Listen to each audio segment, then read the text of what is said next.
Moteur demandé, silence. Coucou tout le monde, après quelques épisodes en hebdomadaire sur la session de pitch, on revient à un format de 2 épisodes par mois avec un mois un peu spécial dédié à Meurtra. Nous avons eu le plaisir d'avoir été invités par un des producteurs avec l'aval des conseillers de programme de la chaîne. Nous avons été invités sur le tournage, nous avons pu rencontrer les 2 scénaristes, c'est l'épisode d'aujourd'hui, Eddy Fluchon et Robin Barato. Et dans 15 jours, une rencontre avec le producteur et le conseiller de programme qui a accompagné cette production. Et ça, c'est juste après les petits audios de circonstances. Ce podcast vous est présenté par World Media Match. La plateforme mondiale dédiée aux professionnels du cinéma et de la télévision. Plus de 35 000 contacts vérifiés, une marketplace de concepts et des services pour booster tous vos projets. Que vous soyez producteur, diffuseur, scénariste ou distributeur, World Media Match est l'outil incontournable pour développer vos opportunités. Alors merci à eux de nous soutenir, rendez-vous sur worldmediamatch.com et connectez vos idées au monde. Ce podcast n'est pas un podcast ASMR. Bonjour à toutes et à tous, je suis David Fressino. Et moi, c'est Maxence Pirard. Ensemble, on est scénariste et créateur d'histoires. Et justement, après des années dans ce métier, on s'est rendu compte que l'écriture reste encore un grand mystère pour beaucoup. Que vous soyez passionné de storytelling, scénariste en herbe, professionnel ou simplement curieux de savoir comment naissent les grandes histoires, il y a tellement à découvrir.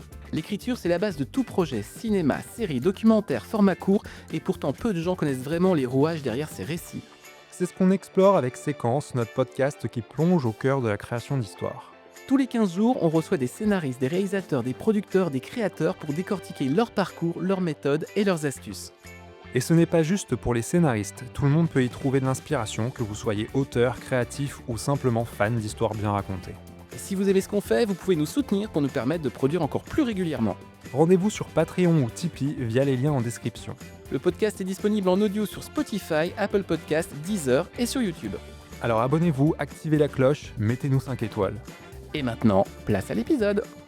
J'ai plus de 20 scénaristes sous contrat. Henri, c'est François. Écoute, je te rappelle au sujet de notre scénario. C'est ça qu'on appelle un flashback? Nous sommes au regret de devoir vous annoncer que votre manuscrit n'a pas été retenu par notre comité de lecture. On ne peut plus se payer le luxe d'investir dans des choses aussi superflues qu'un scénario. Toi, tu sais bien que je lis jamais les scénarios. Je vais lui faire une offre qu'il ne pourra pas refuser. Quand il s'agit de faire un film, les rêves ne suffisent pas. Je crée pour vivre.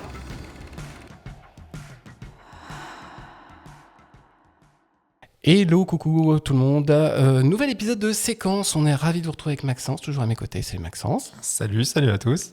Une série de... On ouvre en tout cas avec cet épisode une série un petit peu particulière puisque nous sommes sur un lieu de tournage. Nous sommes sur le tournage d'un épisode de Meurtra. On remercie Donatien Burkhardt qui est le producteur de cet épisode, qui nous a ouvert les portes et du catering dont on sort et surtout du tournage et surtout qui a organisé très gentiment une série d'épisodes avec notamment les 2 co-scénaristes que nous accueillons. Eddy Fluchon. Salut Eddy. Bonjour. Et Robin Barato. Salut Robin. Bonjour. Donc voilà, on va passer un petit moment ensemble. C'est comme un épisode normal de Séquence. On va repasser avec vous votre carrière, surtout votre collaboration, parce que c'est vraiment très intéressant. Vous allez voir, vous qui suivez l'épisode, parce que vous avez 2 profils très différents et on va expliquer en quoi le duo et comment le duo s'est formé et comment il a travaillé pour cet épisode. Également, j'en profite pour vous En même temps, j'en profite pour vous remercier puisque, vous le savez, on a fait on a changé de catégorie, j'ai envie de dire, parce qu'on était dans les 20% des podcasts les plus écoutés de France et depuis quelques semaines, nous sommes passés dans le top 10% des podcasts les plus écoutés de France. J'ai envie de nous auto-féliciter, en fait. J'ai dire auto-flageller, mais c'était pas du tout c'est pas le bon terme. On applaudit, ouais, quand même. Bravo. Donc voilà, et comme de coutume, je vais passer la parole à Maxence pour prendre le relais. Très bien. Eh bien, bonjour Eddy, bonjour Robin. On est très content de vous recevoir dans Séquence. Donc, comme David l'a dit, vous êtes les 2 scénaristes sur cet épisode de Meurtra Fontainebleau, parce qu'on ne l'avait pas annoncé. On dévoile, c'est vrai. Voilà. Justement, donc... Eddy, on te connaît car tu es notamment sur de l'animation, tu as participé à plein de choses, notamment Calimero, Molang, Boule et Bill, pour en citer très peu. Toi, Robin, tu es plutôt sur des séries policières, mais tu as fait énormément de choses aussi, donc je peux citer PJ ou même Capitaine Marlowe. Et d'ailleurs, tu t'es déjà prêté à l'exercice d'un Meurtra. C'est pas ton premier, mais ce que je voudrais savoir pour cette première question, c'est déjà comment s'est passée votre rencontre Et comment se passe la collaboration entre vous deux ? Tu te lances, je me lance, tu fais quoi ? Notre rencontre, en fait, elle s'est faite grâce à un autre podcast qui est devenu... Alors, on va arrêter tout de suite Discord. cet entretien. Je propose que ça n'aille pas plus loin que ça. Il n'y a pas d'autres podcasts en France. Il n'existe plus. Il s'appelait Il n'y a plus de papier. Et donc, Robin était... Ouais, très bon podcast, effectivement. Robin était un invité régulier. Et ensuite, ils ont fait une plateforme, donc Adrien et Mathieu, ils ont fait une plateforme sous Discord qui est devenue maintenant le forum des auteurs. Et Robin postait et j'écrivais un petit peu. Et de mémoire, c'est Robin qui est venu vers moi pour me demander qui j'étais, ce que je faisais. Et du coup, on a commencé à discuter. Et après, on a fait des visios, on a discuté de mes projets, de ses projets. Robin est quelqu'un qui s'intéresse aux autres. Et du coup, il m'a demandé ce que je faisais et on a sympathisé. Robin, maintenant, c'est à toi de confirmer ou pas tout ce qui a été dit. Parce que de toute façon, tu vas dire, moi, j'ai carrément une autre vision de la rencontre. C'était horrible, on m'a forcé. Non, mais je préciserai juste que je pense que je suis allé vers lui d'abord. Et en tout cas, je pense que je l'ai accroché grâce à son nom, en fait. C'est-à-dire que Eddy Fluchon, c'est tellement invraisemblable que je voulais savoir... Non, je pense que j'ai dû lui demander si c'était son nom ou un pseudo. C'est vrai, ouais, il m'a demandé ça. Ouais. Et c'est mon vrai nom. L'association de Eddy de Fluchon, c'est merveilleux. Mais ce qui est intéressant, parce que du coup, j'ai pas de pseudo dans le monde entier, ce qui fait que si on tape Eddy Fluchon sur Internet, on tombe Il sur n'y a moi. que toi, ouais. C'est pas mal. Bon, après, ça peut avoir des inconvénients, mais bon. Est-ce qu'on peut revenir à la genèse du coup ? Alors ça va commencer avec toi, du coup, Eddy. Comment tu te retrouves embarqué dans cette aventure de meurtre ? Alors, c'est parti, ça a commencé en mars 2023. En fait, j'ai eu la première idée. Je faisais une formation et je commençais à me dire il faut que je tente autre chose que l'animation. J'étais arrivé à une période de ma carrière où j'avais un petit peu fait le tour, même si c'est faux, mais je ressentais que ça commençait à devenir un automatisme et je voulais pas ça. Donc j'avais envie de me lancer d'autres défis et j'ai fait une formation. C'est là que j'ai appris pendant cette formation que Meurtra, en fait, était un projet qui était ouvert à tous les scénaristes et à plein de boîtes de prod. Ce que je savais pas, moi je pensais que c'était comme toutes les séries, ça appartient à une boîte de prod, c'est toujours les mêmes scénaristes, c'est toujours les mêmes gens, donc je voyais pas comment aller dans ce milieu. Je viens d'animation, j'ai pas de réseau dans le live, absolument pas, on se parle quasiment pas. Donc je me dis, comment faire ? Oui, parce que ça, il faut le dire aussi. Alors, nos auditeurs et nos auditrices sont un peu habitués, mais ça peut être vraiment très cloisonné entre certains secteurs. Les comédiens de cinéma peuvent aller à la télé au cinéma, c'est un peu plus compliqué. La passerelle entre les gens qui font de l'animation avec le live, des fois, effectivement, ça peut être... en tout cas, moi, j'ai trouvé que c'était compliqué parce que j'ai pas du tout le réseau. On se parle pas. Après, il y en a qui y arrivent, hein, attention. Mais pour moi, je voyais pas comment faire. Et du coup, Meurtra me dit, tiens, c'est intéressant, mais je vais développer un épisode. Et comme je savais qu'il fallait une légende, il fallait une ville. Moi, j'habite à côté de Fontainebleau. Enfin, Fontainebleau, c'est ma forêt depuis ma naissance, quoi.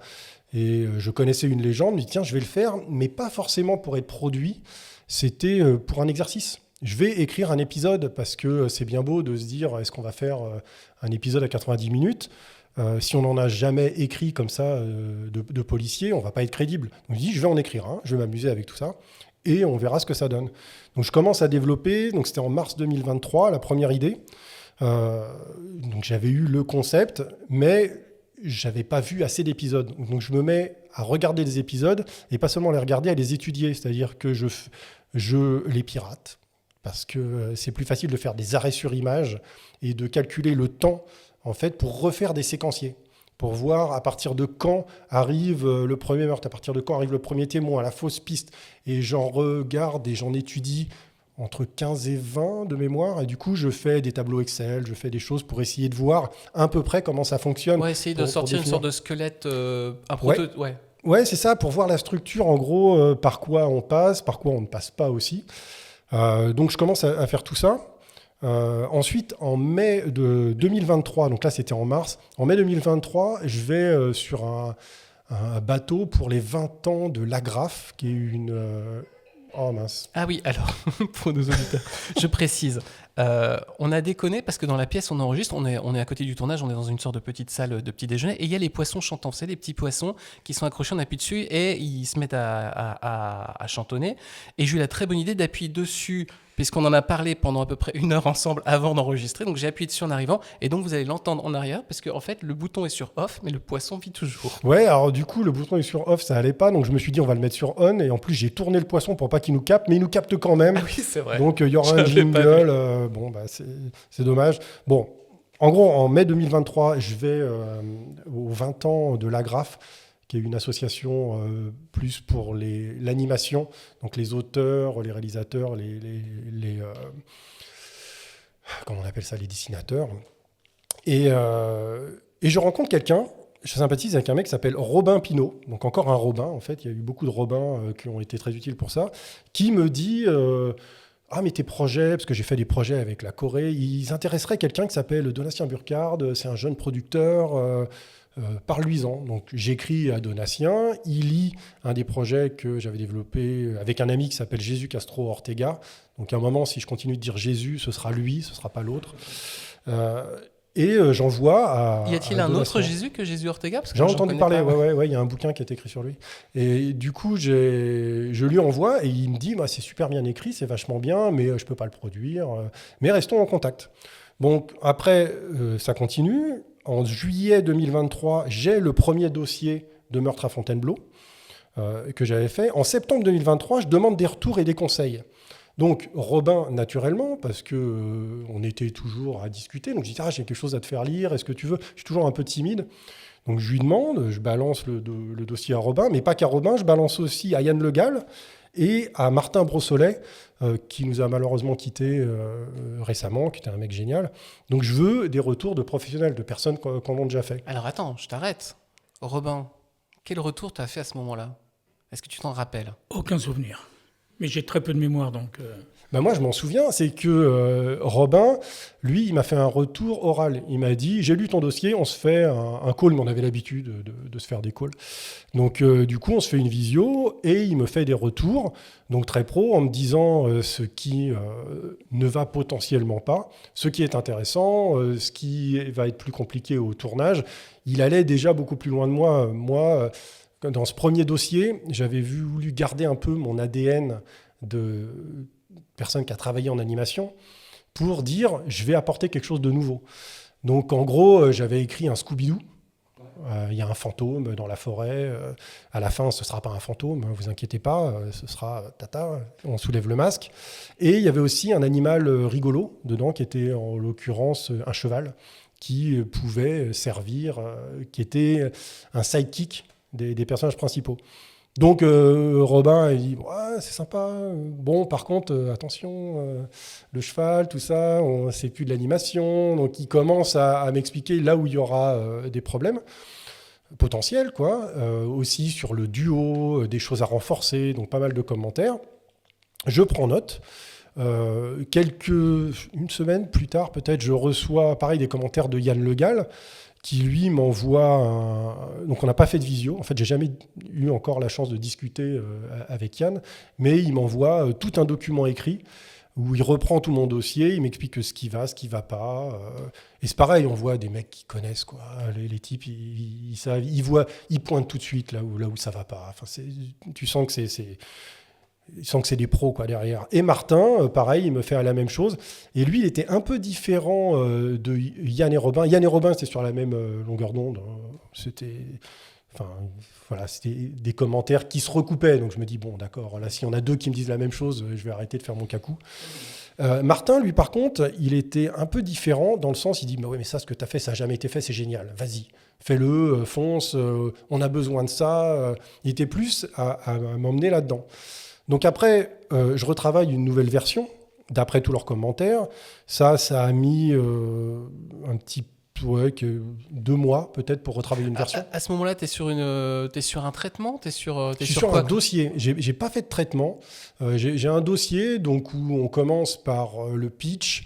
Après, il y a la ville qu'on met en avant, la légende, parce que Meurtra, ça fonctionne généralement avec une légende qui est mise en avant, le duo de flics, leurs oppositions, les pistes, donc c'est-à-dire, déjà la victime, Ensuite, les pistes, l'entourage de la victime, les suspects, mais aussi les personnages secondaires. Donc tous les personnages, description de tous les personnages. Et après, j'avais fait le parcours de mon personnage principal, qui était Pauline, donc à travers, donc comment elle évolue à travers tout l'épisode. Et j'avais écrit tout le début, la première scène, en fait, le teaser, qu'est-ce qui tape un petit peu, et le final. Donc, globalement, il y avait un peu tout, quoi. Donc, avec leur retour, j'améliore mon dossier, qui devient beaucoup plus France Télé friendly, que j'envoie à Donatien, et là, il trouve ça super. Et du coup, il dit, bah tiens, on va se lancer dedans. Et toi, Robin, excuse-moi, j'allais te poser mais oui, la mais même parce question. qu'en fait, je vous explique, c'est qu'en général, c'est une question sur deux, et j'ai tendance, je suis parti dans ma bulle, donc j'ai oublié qu'on était deux. Je suis toutes mes excuses, Maxence Pierre. Pour reprendre la question que tu allais poser, je pense que c'était à quel moment, Robin, toi, tu interviens en tant que scénariste sur le projet ? Et ensuite, quelle est votre dynamique vraiment dans la méthodologie, dans la structure Ça, c'est mon gars sur top, là. Il bégaye à la fin, mais si tu veux. Alors, Eddy nous donnera les dates, parce que Eddy se souvient de toutes les dates. Il m'appelle. Il m'appelle. Version 2.0, c'est-à-dire il m'envoie un message en me disant tu te souviens du meurtre à Fontainebleau, on va le présenter. Est-ce que tu es OK pour venir avec moi ? Et je dis bah oui, parce qu'en plus je crois que je lui avais déjà dit il y a 2 ans en fait, quand je l'avais lu, un an avant. Et je crois que quand je l'avais lu, il m'avait posé la question et je lui avais dit bah évidemment. Enfin, je ne sais même pas pourquoi j'ai évidemment, vu qu'on ne se connaissait pas tant que ça, mais je lui ai dit écoute, il n'y a pas de problème. Enfin, le projet était motivant. Et donc, ouais, parce que Donatien voulait quand même qu'Eddy soit encadré, suivi par quelqu'un d'un peu plus expérimenté. Je pensais aussi que ça allait rassurer la chaîne. Et donc c'est comme ça que ça a commencé, en fait. C'est juste, moi, alors tu vois, j'en ai reparlé avec Donatien avant, parce que j'étais persuadé qu'ils avaient déjà l'accord de la chaîne et que la chaîne avait demandé. Parce qu'il y a un vieil auteur qui vient sur le truc. Et en fait, Donatien m'a dit non, c'est lui qui a voulu, et c'était avant de le présenter. Alors que moi, dans ma tête, tu vois, j'étais persuadé que le projet était déjà signé, tu vois. Donc, comme quoi. Et c'est pas, il n'y a pas si longtemps que ça, c'était quoi, il y a un an et demi à peu près. En fait, donc en septembre, je reçois les retours de Yann, de Martin, de Robin. Ensuite, on fait une nouvelle version. Donatien, il dit c'est bien. Il essaye, parce qu'il était lié à une autre boîte de prod, mais il vous le racontera peut-être, il essaye de la vendre. Eux, ils acceptent le projet, sauf qu'ils étaient en rachat, ils essayaient de faire une fusion entre 2 boîtes de prod, donc ça va pas. Donatien, finalement, se voit offrir un poste super à Odette Studio, donc une filiale qui a été montée spécialement, quelque part, pour l'occasion. Et là, c'est le premier projet qui va être produit. Et on signe l'option en juin 2024 avec Donatien. Mais pour l'instant, il n'y a pas encore Robin. C'est-à-dire qu'on signe l'option, on avance, on fait plusieurs versions pour aller la présenter à France Télé. Et effectivement, c'est là où Donatien me dit tout seul, ça ne marchera pas, on n'arrivera pas à te vendre, il faut quelqu'un. Je dis je vais demander à Robin, je pense qu'il dira oui, on se connaît, machin. Il me dit si c'est Robin, c'est bon, pas de problème, on peut y aller. Donc je demande à Robin et tout de suite il dit oui, pas de problème. Toi, Robin, tu amènes quoi quelle est la première chose sur laquelle tu interviens quand tu arrives sur ce projet-là ? Alors, j'ai envie de dire pas grand-chose. En fait, c'est quand même toute la spécificité de notre relation. C'est-à-dire que moi, j'adore travailler avec des débutants. Parce que ça sort de la routine, parce qu'il y a un enthousiasme, un investissement alors en parlant d'investissement, il dit c'est quelque chose, mais il y a un investissement qui a pu forcément chez des scénaristes un peu expérimentés, et donc ça va dans les deux sens. Soit c'est moi qui initie des projets et je vais chercher soit ce qui s'est passé là avec Donatien et Eddy, c'est-à-dire qu'on vient me proposer de travailler avec un. Donc c'est quelque chose que je fais souvent, qui est forcément utile parce que par définition, un débutant ne sait pas encore, ni techniquement, ni surtout par rapport aux chaînes, aux attentes des chaînes et tout ça. Sauf que là, mais je crois qu'on en a parlé tout de suite. J'ai commencé à avoir un doute parce que Eddy, c'est un débutant qui a écrit 300 films. Alors, c'est des petits films, hein, mais quelqu'un qui écrit du 20 minutes, même du 11, voire du 2 minutes, il sait écrire un film. Après, il y a peut-être un doute sur l'histoire, sur le fond. Mais en même temps, quand vous avez lu le dossier, parce qu'il m'a renvoyé le dossier à ce moment-là, il n'y a aucun doute qu'il était à l'aise aussi dans cet univers-là. Donc j'ai commencé à avoir un premier doute en me disant est-ce que je vais être servi à quelque chose? Et la réponse, elle est non. En tout cas, comme scénariste, j'ai plus, mais ça c'est vraiment la spécificité d'Eddie, j'étais plus là en support moral en fait, parce qu'Eddie a tendance à douter. Mais on pense beaucoup à Edith Crescent quand même. Voilà. Et d'ailleurs physiquement. Mais oui, c'est vrai. Oui, non, mais c'est fou, monsieur. Oui. Et voilà, Eddie doute beaucoup, et donc le gros de mon travail, c'était de le rassurer. Techniquement, au début, sur le tout début, c'était des trucs, mais alors des trucs très précis de procédures policières, de procédures, de choses comme ça, un tout petit peu de rythme. Et puis je pense que dès la deuxième version, j'étais spectateur en fait. C'est-à-dire qu'il a déroulé ça jusqu'à la fin tout seul. D'ailleurs, à la fin, il était tout seul, puisque moi, je suis parti quand ça s'est finalisé, parce que le film devait se tourner qu'au printemps, puis ça a été avancé. Du coup, moi, entre-temps, j'étais parti en vacances, et c'est lui qui a finalisé tout seul. Et pour le coup, je suis parti tranquille, hein, j'avais aucun doute. Mais c'est ça qui est intéressant dans le duo que vous avez créé pour cet épisode de Meurtra, c'est que toi, Robin, je te sens beaucoup dans la transmission. Et Eddie, je pense que tu es quelqu'un qui veut apprendre beaucoup. Donc je pense que ça a dû bien matcher là-dessus, quoi. Ou alors je me plante et non, pas du tout. Non, mais c'est carrément ça. Parce que Robin, il dit qu'il n'a pas fait grand-chose. Alors peut-être au niveau de l'écriture, mais le soutien moral, c'est hyper important. C'est-à-dire que Robin, il a fait quelque chose qui a beaucoup de valeur à mes yeux. C'est-à-dire que quand je lui envoyais une version, il me disait c'est bien. Et le mec, il connaît son métier. Et si Robin dit c'est bien, c'est bien. Il va pas me dire ça si c'est de la merde, tu vois. Et du coup, que Robin me dit, écoute, c'est bien, j'ai pas grand-chose à mettre, mais ça me foutait la banane à chaque fois. Et ça, c'est hyper important parce que tu es devant ta feuille, tu écris ton truc, tu sais pas si tu as l'impression d'avoir fait quelque chose de bien, mais tu sais pas trop. Et là, il y a quand même une confirmation de quelqu'un qui me dit, j'ai rien à rajouter, c'est bien ce que tu fais. Ou des fois, il me dit, tiens, tu as fait une faute d'orthographe ici. Mais c'est très bien. Et tout le doute que j'ai, effectivement, Robin est là quand j'ai un doute. Des fois, on est un peu énervé parce qu'on a des commentaires. Donc, j'allais bureau des pleurs à Robin. Ouais, qu'est-ce qu'on m'a fait, machin. Et oui, t'inquiète. Donc, il est toujours à me calmer. Et puis, ça allait. Quand on allait faire les rendez-vous avec le diffuseur, Robin était toujours là. Et un truc qui était extrêmement appréciable, c'est que quand il voyait que j'étais pas en difficulté, parce que ça allait, mais où à un moment, une petite question où j'hésitais un peu, hop, il prenait la réponse et il rassurait tout le monde. Et au débeauté, comme ça, il arrivait toujours à rassurer. Et du coup, ça me faisait redescendre un petit peu et je pouvais me recaler. Donc, c'est quand même c'est très utile, à mon avis, quand même. Oui, voilà. En réunion diffuseur, c'était quand même ça mon rôle. C'est-à-dire qu'il y a Eddie plein de qualités, et il est notamment très têtu. Et tu peux avoir le France Télévisions qui lui dit « ça marche pas très bien, on n'y croit pas ». Jamais il va dire d'accord du premier coup. Ouais, t'avais le négociateur du raid, quoi. Au début, parce que ça, c'est vachement intéressant. C'est-à-dire que j'ai vu comment il a progressé, ça on en reparlera. Mais au début, tout de suite, il défendait, il revenait et tout. Donc, pour le coup, les chaînes, ça fait 30 ans que je les fréquente.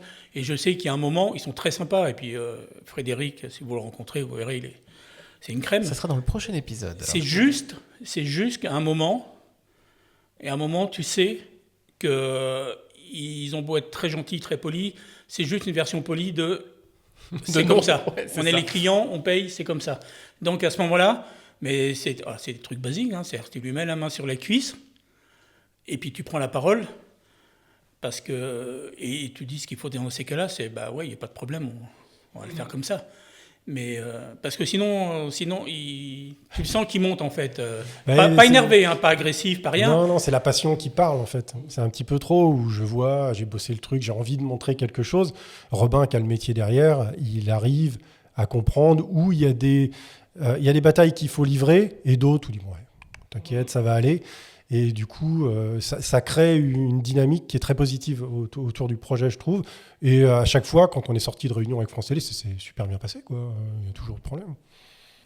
Qu'est-ce que vous avez appris l'un de l'autre de vos domaines respectifs ? C'est-à-dire que qu'est-ce que tu vas avoir appris d'Eddie et du fait qu'il ait travaillé dans l'animation qui peut t'apporter aujourd'hui en tant que scénariste ? Et à l'inversement, toi, Eddie, qu'est-ce que... Même si on a eu un semblant de réponse jusqu'à présent, qu'est-ce que... Robin t'a apporté ? Bon, alors, de sa spécificité d'auteur d'animation, a priori pas grand-chose, enfin je vois pas ce que ça apportait, mais par contre de ses méthodes, parce que là aussi, alors je vous ai dit que c'était la première fois que je me sentais vraiment inutile quasiment inutile sur un projet, en tout cas en tant que scénariste, pas en tant que haine morale, mais c'est aussi la première fois que je vois un garçon organisé de cette manière-là, c'est-à-dire que je ne sais pas quel terme qu'on peut appliquer, mais... Attends, tu l'as pas donné le terme, j'attends le terme. Je vois la tête d'Eddie qui fait... Il est extrême en tout, et quand il vous dit un dossier, alors oui, effectivement, il y a le dossier papier qui, je crois, quand il me l'a envoyé, faisait 35 pages, qui est un bon format, en fait, parce qu'il y a des photos, c'était vraiment bien. Mais par contre, quand il commence à t'envoyer ses documents de travail, et que tu te retrouves avec, alors déjà, des logiciels qui sortent de nulle part, mais ça on pourra en parler, parce que Eddie, les logiciels, c'est quelque chose...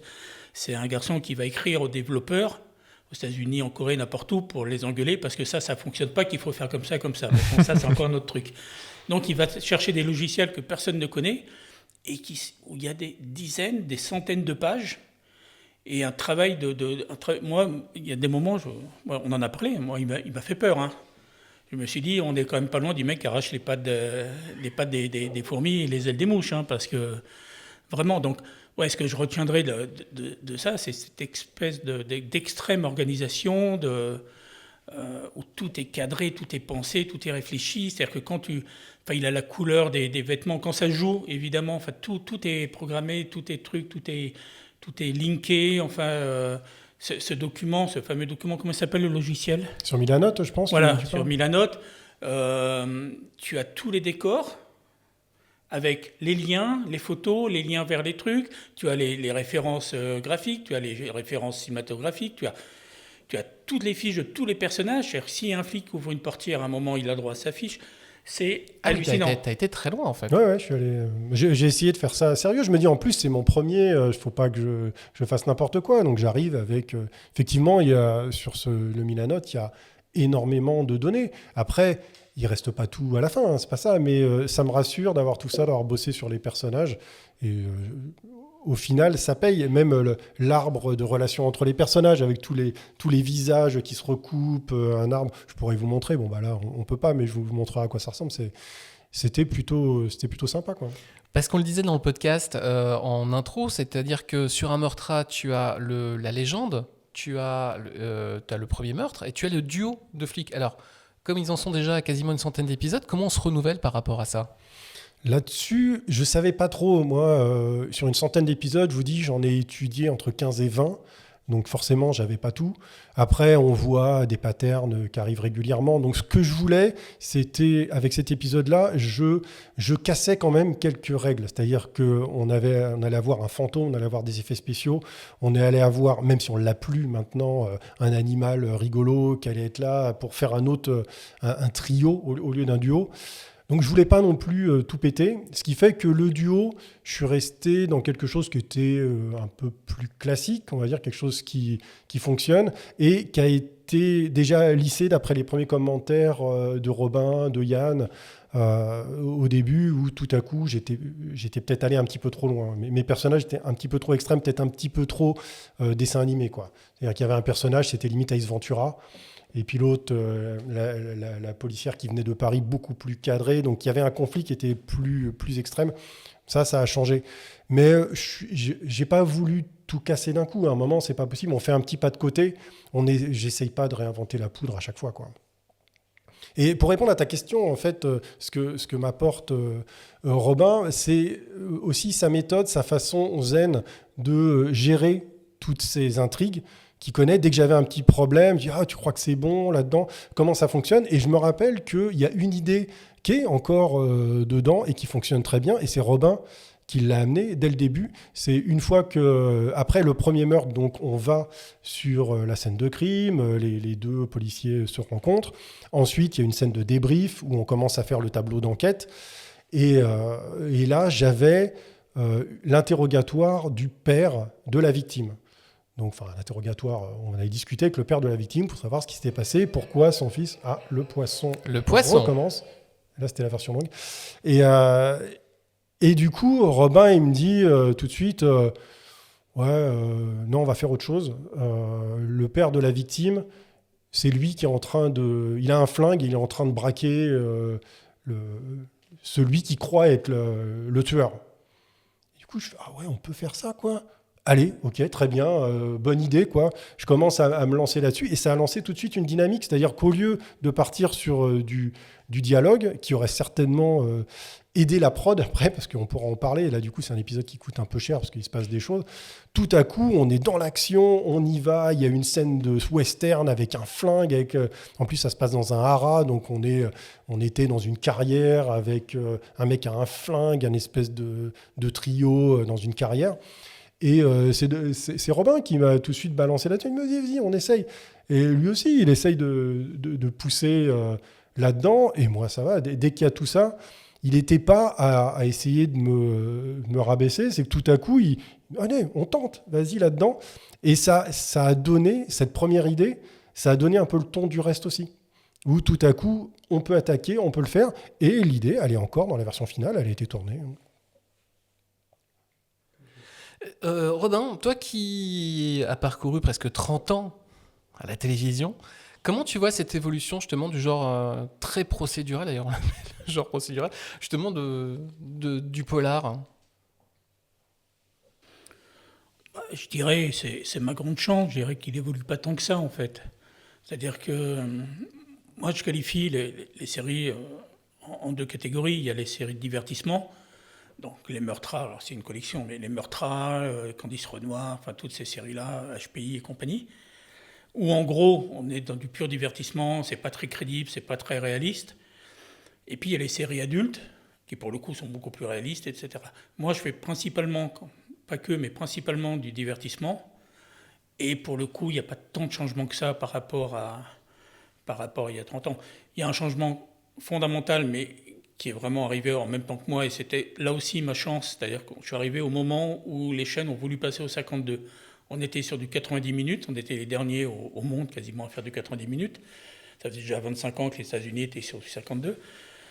Ils ont voulu passer au 52, et ils se sont dit, en fait ils ont essayé avec les auteurs de Julie Lescaut et de compagnie, ils se sont rendus compte que les types n'y arrivaient pas pour des questions de rythme, etc. Donc ils se sont dit, on va tabler sur les nouveaux qui arrivent, qui eux ont grandi avec ces séries américaines. Et donc ça a été notre chance à ma génération, c'est qu'on arrive à un moment où les chaînes voulaient du 109. Donc ça, c'était dès le départ, on est passé du 90 au 52, enfin on continue à faire du 90, hein. J'ai écrit des Marlowe, c'est toujours du 90, mais hormis ça, ça reste le même. Ouais, tu fais le switch plus facilement entre 90 et 52, ce qui n'était pas le cas de la génération avant toi. Ils n'y arrivaient pas, ou ils n'avaient pas envie non plus, ça c'est possible. Moi, j'ai connu, en fait, pas forcément dans le travail, mais humainement, j'ai connu ces gens-là, et c'est des gens qui eux-mêmes venaient du polar papier, la plupart.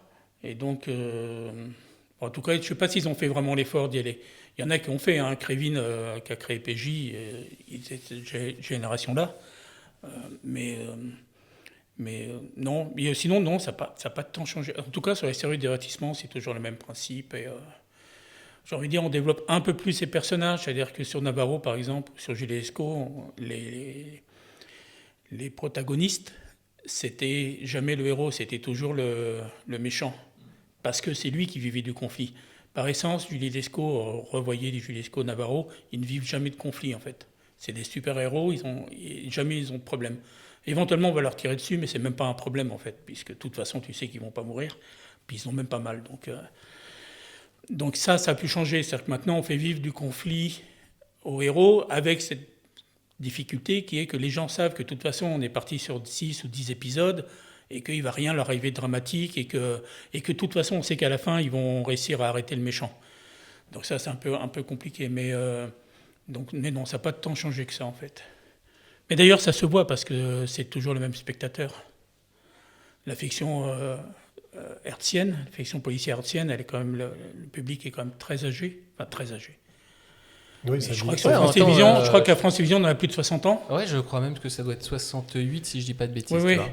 Et donc c'est une blague qu'on se dit, nous, avec Marc Eisenstetter, que je citerai peut-être plusieurs fois parce que c'est quelqu'un qui est important et avec qui je travaille actuellement sur sur Marlowe, qui est directeur de collection.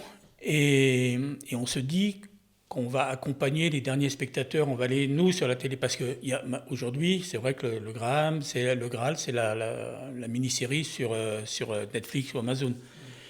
Nous, on s'est dit, nous, on est les derniers, on va accompagner nos derniers spectateurs, parce qu'on les a perdus, en fait. Hein. Même les 40-50 ans, ils ne sont plus sur TF1 ou France Télévisions, enfin, difficilement. C'est vrai qu'ils ont migré aussi sur les plateformes. Et donc, on va accompagner les derniers. Et puis la fiction. Moi, j'ai tendance à penser que la fiction policière classique, enfin, telle qu'on la connaît, elle va mourir avec les spectateurs. Mais. Ça, c'était un truc qui m'a plu aussi chez Robin quand la première fois qu'on a discuté, qu'on a échangé. C'est qu'il est très conscient de ce qu'il fait. Et il n'essaye pas de m'embobiner en me disant que. Voilà, il fait à chaque fois un film à Oscar, quoi. Il est très conscient. Et j'aime bien cette franchise. En fait, de dire, voilà, cette anecdote qu'il vient de raconter sur mon public est en train de vieillir, il va mourir avec nous, enfin, ce genre de choses, c'est quelque chose qui m'a touché. Je me dis, ouais, ok, là, il essaye pas de me la faire à l'envers. Et c'est bien, on a déjà discuté d'un épisode que j'avais regardé, qu'il avait écrit, où j'étais un peu critique. Il l'a bien pris, il dit, ouais, ok, d'accord, il n'y a pas de problème. Et on voit qu'on peut travailler ensemble à partir d'un moment où, c'est pas méchant la critique, mais des fois, il y en a juste une petite critique en disant, ah, tout de suite, ça crée un petit blanc dans la relation. Et là, pas du tout. Et c'est là qu'on peut se dire, bon, bah voilà, au moins, je sais qu'avec Romain, on va y aller. Et il y a peu de chances qu'on se prenne la tête. Et d'ailleurs, on ne s'est pas pris la tête. Tout a été. Donc, c'était le bon choix. À titre personnel, est-ce que vous avez des méthodologies que vous utilisez encore? Donc quand je dis méthodologie, c'est d'écriture, hein, peu importe celle que vous suivez. Je pose la question notamment parce que Robin, tu as écrit un livre il y a d'ici là quelques temps qui s'appelle « Savoir rédiger et présenter son scénario ». J'aurais voulu que tu nous en parles un petit peu. C'est aussi très très vieux, ça a bien 30 ans en fait. Mais ça continue. Mais toujours réédité. Mais parce que ça reste le seul bouquin. C'est pas un gros bouquin, mais c'est le seul livre à parler spécifiquement de ça. Parce que là aussi, c'est né de quoi? C'est-à-dire que moi, il y a 30 ans, j'ai travaillé à une structure qui s'appelait la Maison du film court, qui maintenant s'appelle la Maison du film, où j'ai créé la section scénario, et je recevais les gens qui avaient écrit un court-métrage, puis on parlait de ce qu'il faut, c'est script doctoring, on parlait de ce qui fonctionnait, et surtout de ce qui ne fonctionnait pas, et comment on pouvait. Et en fait, je me rendais compte que le premier problème, avant la dramaturgie, c'était que les gens ne savaient pas présenter un scénario. Alors aujourd'hui, ça a un peu changé parce que je pense qu'on les trouve plus facilement sur Internet et tout. Mais à l'époque, on savait pas. Les mecs qui débarquaient pas forcément du milieu ne savaient pas comment on présentait un scénario. Et donc c'est là que j'ai eu cette idée. J'en ai parlé à Philippe Perret, qui a fait quand même le gros du travail, hein, il faut reconnaître. En fait, le truc, c'est en duo, c'est toujours trouver quelqu'un qui fait le gros du travail à ta place, en fait. Je crois qu'en fait, je vous ai grillé, en fait. Maxence, tu veux faire le maximum du travail, s'il te plaît, comme ça, moi, je me... Mais c'est bien, je trouve. Hein. Dans un duo, moi, je pense... Moi, j'ai bossé avec énormément de co-auteurs dans ma carrière. J'aime bien aussi bosser avec des plus jeunes, donner leur... ou des qui ne sont pas forcément jeunes, mais qui débutent dans l'écriture, qui ont fait une reconversion comme moi, parce que je n'ai pas été toujours scénariste. Et du coup, leur donner la chance et des fois d'écrire ensemble. Et c'est quelque chose que je trouve plutôt agréable à faire, quoi. Et du coup, tu disais sur la méthodologie? Sur la technique, vraiment, en fait. Ouais, enfin sur la présentation, du coup. Bon, pour le coup, là, je pense que maintenant, les gens le connaissent, enfin, le savent, savent comment ça se présente. Donc, je n'ai rien de spécial à dire. Si ce n'est, si vraiment vous avez des doutes, achetez le livre. Achetez le livre. Que j'ai acheté, que j'avais avant de connaître Robin. Alors, pour le coup, il y a eu un premier éditeur, il y a eu un deuxième éditeur, et maintenant, c'est Philippe, donc mon co-auteur, qui a monté une boîte et qui l'édite lui-même, en fait. Maintenant, c'est quand même un livre qui est un petit peu daté, dans le sens où on a beaucoup de logiciels d'écriture de scénario où c'est déjà formaté. C'est-à-dire qu'avant, ça fonctionnait bien quand tout le monde bossait sur Word, même si aujourd'hui, il y a encore beaucoup d'auteurs qui travaillent que sur Word. J'adore ça, moi. C'est Maxence, il me met sur Final Draft et moi, je suis un Word. Toi aussi, Robin, pro Word? Ah ouais, non, mais il est à fond là-dedans. Mais on est en France, quoi. Il y a des trucs qui me font halluciner depuis que je commence. C'est que, moi, j'ai une anecdote là-dessus. C'est que tout le monde bosse avec Word parce que c'est quelque part gratuit. Tu vois, bon, même si on t'achète la licence, mais généralement, tu l'as quand tu as acheté ton ordinateur. C'est gratuit. Par contre, acheter un logiciel d'écriture, il faut mettre de l'argent. Et là, il y a tout de suite, je ne vais pas payer, pourquoi? C'est quelque chose que je ne comprends pas. Et à un moment, j'ai bossé pour les États-Unis. Et donc j'avais un directeur d'écriture américain et je voulais pas avoir Final Draft. Donc j'essayais de le pirater, enfin c'était vraiment une galère. Et à un moment, le mec, on se fait un call, il me dit, t'es pro ou pas? Si t'es pro, tu prends Final Draft, sinon tu dégages. Je l'ai acheté le soir, hein. J'ai tout de suite, j'ai eu Final Draft et on a dit, mais c'est ça. Il dit, si t'es pas capable, avec la série qu'on va faire, si t'es pas capable de rembourser la licence de Final Draft, c'est que tu seras pas un scénariste, quoi. Donc, à l'époque, c'était 100 balles ou 100, je sais plus, un truc comme ça, $100. Avec les épisodes que tu vas écrire, tu vas te faire beaucoup plus, quoi. Donc, ça va être amorti. Et je dis, ah ouais, ok, t'as peut-être raison. Et du coup, c'est là où j'ai commencé avec le logiciel. Alors qu'avant, j'étais complètement Word, j'utilisais le bouquin où il fallait se faire sa propre mise en page. Mais il y a encore beaucoup de gens qui utilisent Word en France qui ne savent pas utiliser Word. C'est-à-dire que déjà, tu leur parles de style. Moi, quand j'étais directeur d'écriture, je faisais des feuilles de style Word parce que c'est pareil, on ne va pas demander aux auteurs d'acheter un logiciel. Enfin, ça semble fou quand même, mais bon, on va rarement demander ça. Et quand je leur dis, mais tu utilises le style, j'ai créé le style action, le style séquence, et il y en a qui me disent, mais de quoi tu parles, quoi? Et ils font juste des copier-coller, et du coup, après, ils remettent à la ligne, ça devient nul, et le truc n'est pas formaté. Sans parler des auteurs qui s'amusent à changer les tailles pour avoir le nombre de pages requises et compagnie. Bon. Je précise juste que le livre est moins cher que Final Draft, du coup. Il y a un intérêt à l'acheter. Il faut savoir si utiliser Word.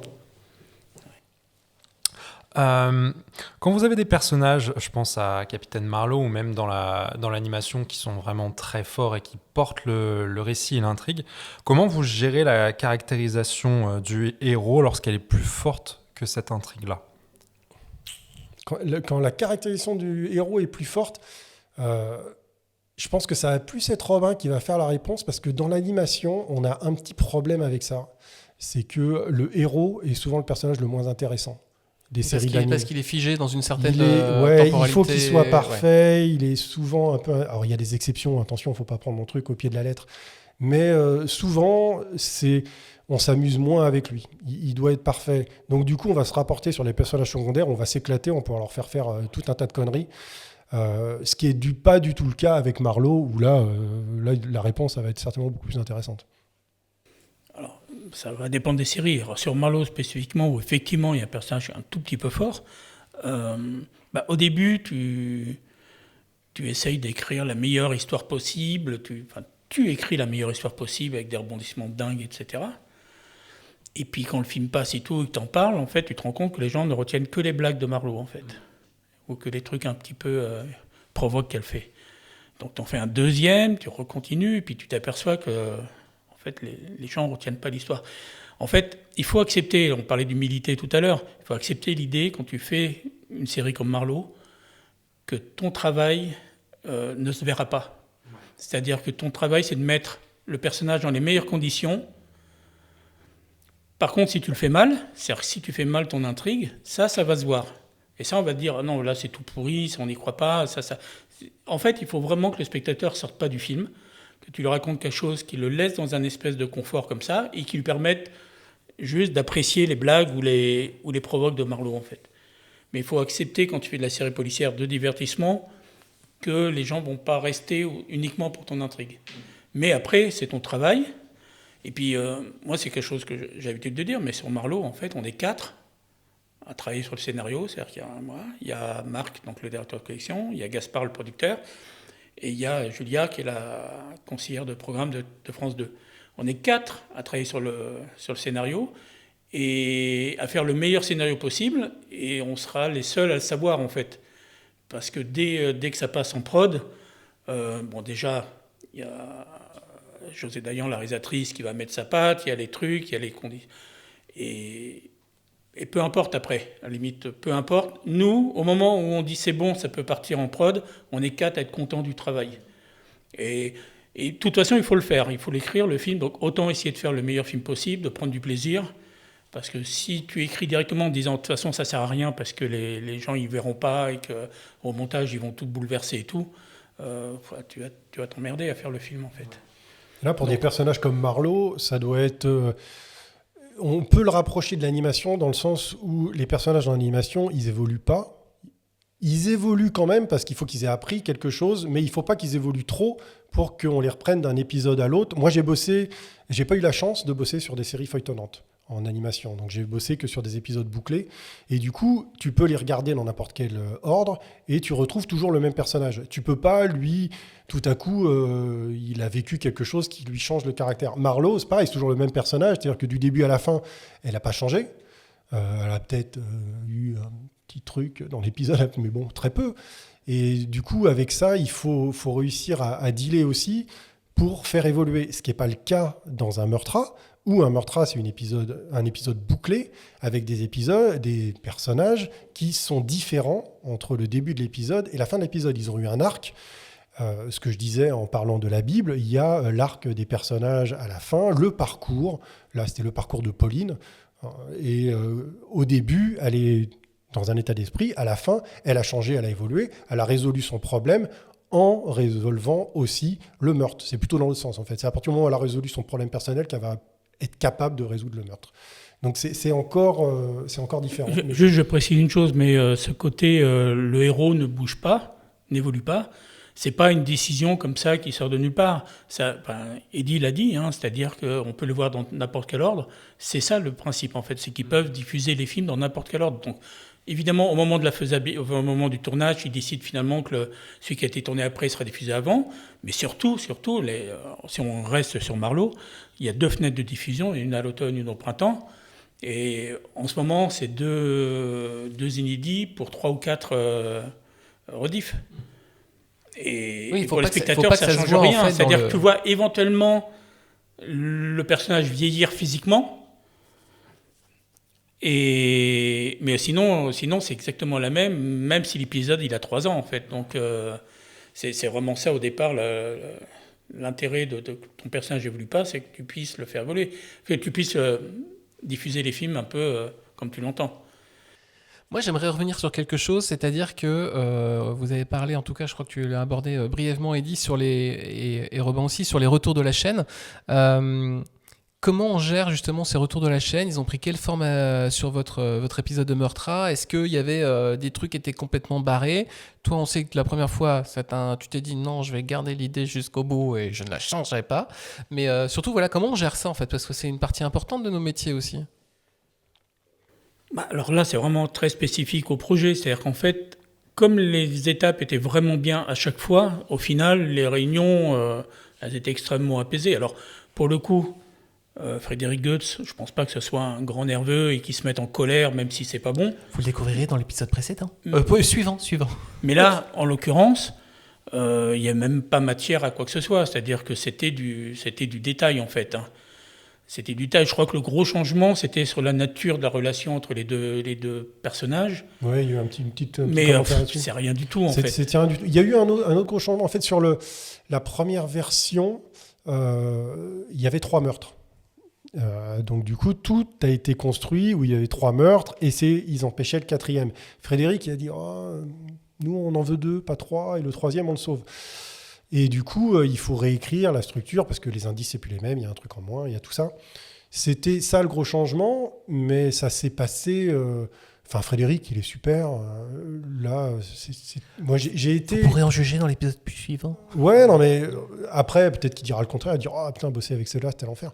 Mais du coup, nous, c'était très bien. Je me rappelle, la première grosse réunion qu'on a faite, c'était sur la V1 de séquencier. Donc, ils n'envoient pas de notes écrites. Enfin, en tout cas, on n'en a pas reçu. Donc, on se fait une réunion physique. J'ai mon ordinateur, je commence à prendre des notes, très carré, dès qu'il dit quelque chose. Et puis, on fait une réunion qui dure peut-être 1 heure, quelque chose comme ça. On discute. Donc, c'est là qu'il me dit, ouais, 3 meurtres. Là, en fait, l'histoire d'amour sera plus une histoire d'amitié. Ça, bon, je prends des notes. On arrive à la fin de la réunion. Et... très sympathiquement, mais vraiment avec une bienveillance qui fait plaisir à voir, parce que tous les chargés de programme que j'ai rencontrés n'avaient pas cette bienveillance-là. Il me dit, mais ça va aller, c'est bon, t'inquiète. Et je regarde mon truc, je dis, j'ai 2 pages de notes. Je dis, mais tu te rends compte que là, sur un 90 minutes, j'ai moins de notes que sur un 11 minutes, en anime.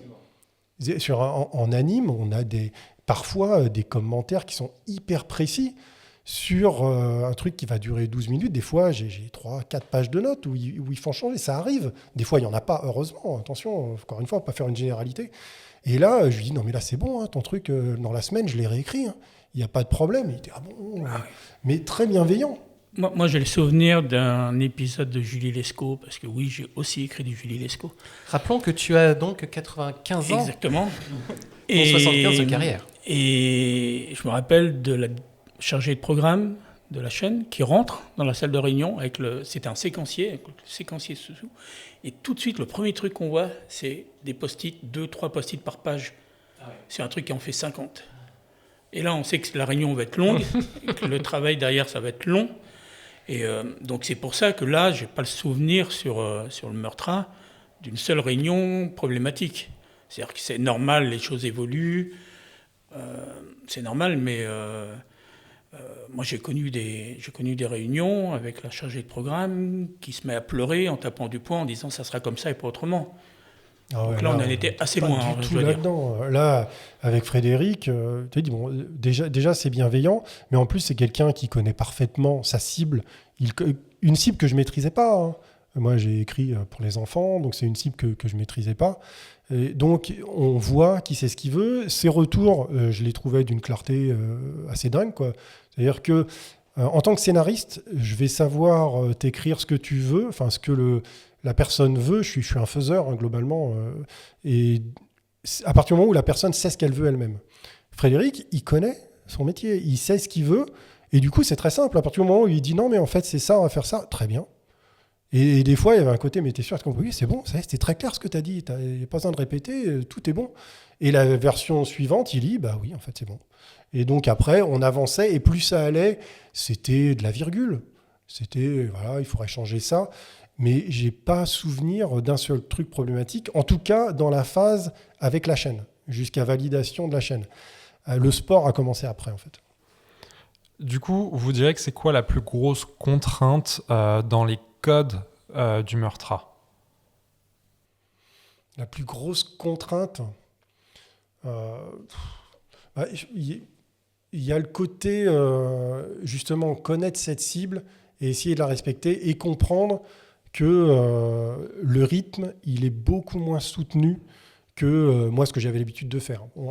Du 11-13 minutes, ça dépend si on compte le générique ou pas, c'est un peu une blague que je sors, mais il y a des épisodes qui ont plus de retournements en 11 minutes que dans les 90 minutes du Meurtra.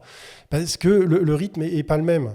Et une contrainte, moi, qui m'a un petit peu choqué, avec des gros guillemets, au départ, c'est-à-dire que moi, la première scène, la scène de crime, enfin où on arrive sur la scène de crime, il y avait un peu un faisceau d'indices. Où tout à coup, les inspecteurs, ils se disaient, tiens, il y a ça, mais il y a ça aussi, sur quelle piste on part ? Et tout de suite, on dit, non, ça ne marche pas comme ça. Il ne faut pas trop d'indices. Il y en a un qu'on suit, et un indice va t'amener à quelqu'un, qui va t'amener à un autre indice, et on avance un par un comme ça. On ne se retrouve pas, comme dans la réalité, où tout à coup, ça part un peu dans tous les sens.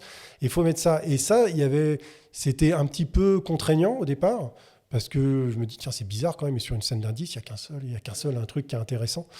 Et finalement, on s'y fait. Après, on comprend le truc, qu'on arrive, il faut vraiment répéter. Et s'il y a aussi une fausse piste, c'est pas vraiment une fausse piste. Les personnages ont quand même avancé. Et la remarque que j'avais eue là-dessus, c'est mais pourquoi, s'il y a plusieurs indices, les inspecteurs partent sur cet indice qui s'avérera être pas le bon, ils n'auraient pas suivi l'autre. On se dit, à ce moment-là, ils ne savent pas. Oui, mais ils passent pour des abrutis. Donc, du coup, il vaut mieux en avoir un seul pour les amener. Et à chaque fois, ils vont avancer. Donc, c'est une contrainte qui est vite avalée. Mais ça m'a surpris. Je ne pensais pas que c'était comme ça. Pour le coup, c'est une réalité aussi. Et puis, c'est quelque chose que j'ai eu du mal à accepter. La première fois, on me l'a dit, c'était sur un Cordier. Et oui, j'ai 85 ans. C'est un épisode de Cordier, on avait il y avait une super scène, je ne sais plus ce que c'est, mais la scène était bien, et le directeur de collection nous dit non, là, il y a 2 idées, et 2 idées, c'est une idée de trop. Alors au début, ça te met en colère, toi, parce que toi, tu viens du cinéma, des trucs américains, ou des idées, il y en a 15 par... Et en fait, tu comprends que si tu dis que sur la même scène, tu as une piste qui te dit que c'est Pierre, le coupable, et qu'en même temps, tu as une autre piste qui te dit que c'est Pénélope, en fait, dans le spectacle, les deux sont amoindris, en fait. Les deux pistes sont amoindries, c'est-à-dire qu'elles se complètent pas, elles se combattent, en fait. Et du coup, il faut que tu fasses une piste sur Pierre, où là, du coup, pour le spectateur, c'est la piste importante. Et puis quand celle de Pierre, elle est bouclée ou plus ou moins bouclée, tu passes à Pénélope, etc. Mais ouais, c'est cette idée de... deux idées, c'est une idée de trop. C'est dur à accepter, mais en fait, là aussi, c'est une réalité, en fait. D'ailleurs, en règle générale, j'ai envie de dire à ce niveau-là, on parlait des retours, des retours de la chaîne, comment on les accepte et tout. J'ai pas le souvenir, moi, de retours où tu sors en disant c'est des cons, ils savent rien, c'est nul. C'est rarement ils t'envoient rarement dans quelque chose qui est mauvais, dans une mauvaise direction. C'est juste différent. Pour des raisons que nous, on ne maîtrise pas, qui sont des diffuseurs, en fait. C'est-à-dire qu'ils ont ils ont un public et qu'ils ne peuvent pas faire n'importe quoi. Ils ont aussi des publicitaires et tout. Donc, mais c'est jamais quelque chose qui est moins bien que ce que tu as proposé. C'est juste différent. Et tout le travail, et je pense que c'est là que tu deviens scénariste professionnel, au-delà des fiches de paye ou quoi que ce soit, c'est quand tu es capable d'accepter le fait que, OK, toi, tu as proposé du bleu, mais il te demande du rouge. OK, et tu es capable de faire la bascule, quoi, et de te dire, OK, alors on oublie le bleu. De toute façon, ça passera pas parce que c'est le client, c'est Dieu tout puissant, tu peux rien faire. Et donc, comment faire avec le rouge pour que ce soit aussi bien que le bleu, voire mieux, et souvent c'est mieux. Souvent c'est mieux parce qu'ils connaissent leur boulot et qu'ils savent pourquoi ils demandent ça, quoi. Il y a un truc super avec Frédéric, pareil, je veux pas généraliser parce que c'est le premier que je fais, donc ça se trouve, Robin il me dira que c'est pas comme ça sur les autres prods. Mais Frédéric, quand il y a quelque chose qui lui va pas, qu'il a envie de changer, il est force de proposition aussi. Il va proposer quelque chose, quitte à dire tu fais ce que tu veux, mais il fait l'effort. Et ça, je trouve ça génial. Et des fois, il faisait ça et sa proposition était très bonne. Donc, je n'avais même pas à discuter. Ok, c'est bon, ça marche, écoute. Tout de suite, ça a cliqué dans ma tête, je comprends. Des fois, on discute un petit peu et il accepte la discussion. Après, il y a quand même un côté, ce que disait Robin, le boss, c'est la chaîne quand même. C'est-à-dire qu'à un moment, à idée égale, ce sera le boss qui va gagner. Ce qui est pareil aussi avec le producteur, le rapport avec Donatien, avant qu'on aille voir la chaîne, c'était ça. À un moment, on peut discuter avec Donatien, il est extraordinaire comme mec, on a pu discuter sur plein de choses. Des fois, on n'était pas d'accord, c'est lui qui gagnait. Mais il faut être pro, il faut se dire, ok, bon d'accord, on va faire ça. Et il y a une petite anecdote avec Donatien où des fois, il m'avait demandé quelque chose qui m'avait un petit peu énervé. Encore une fois, il faut prendre la phrase avec des guillemets énormes.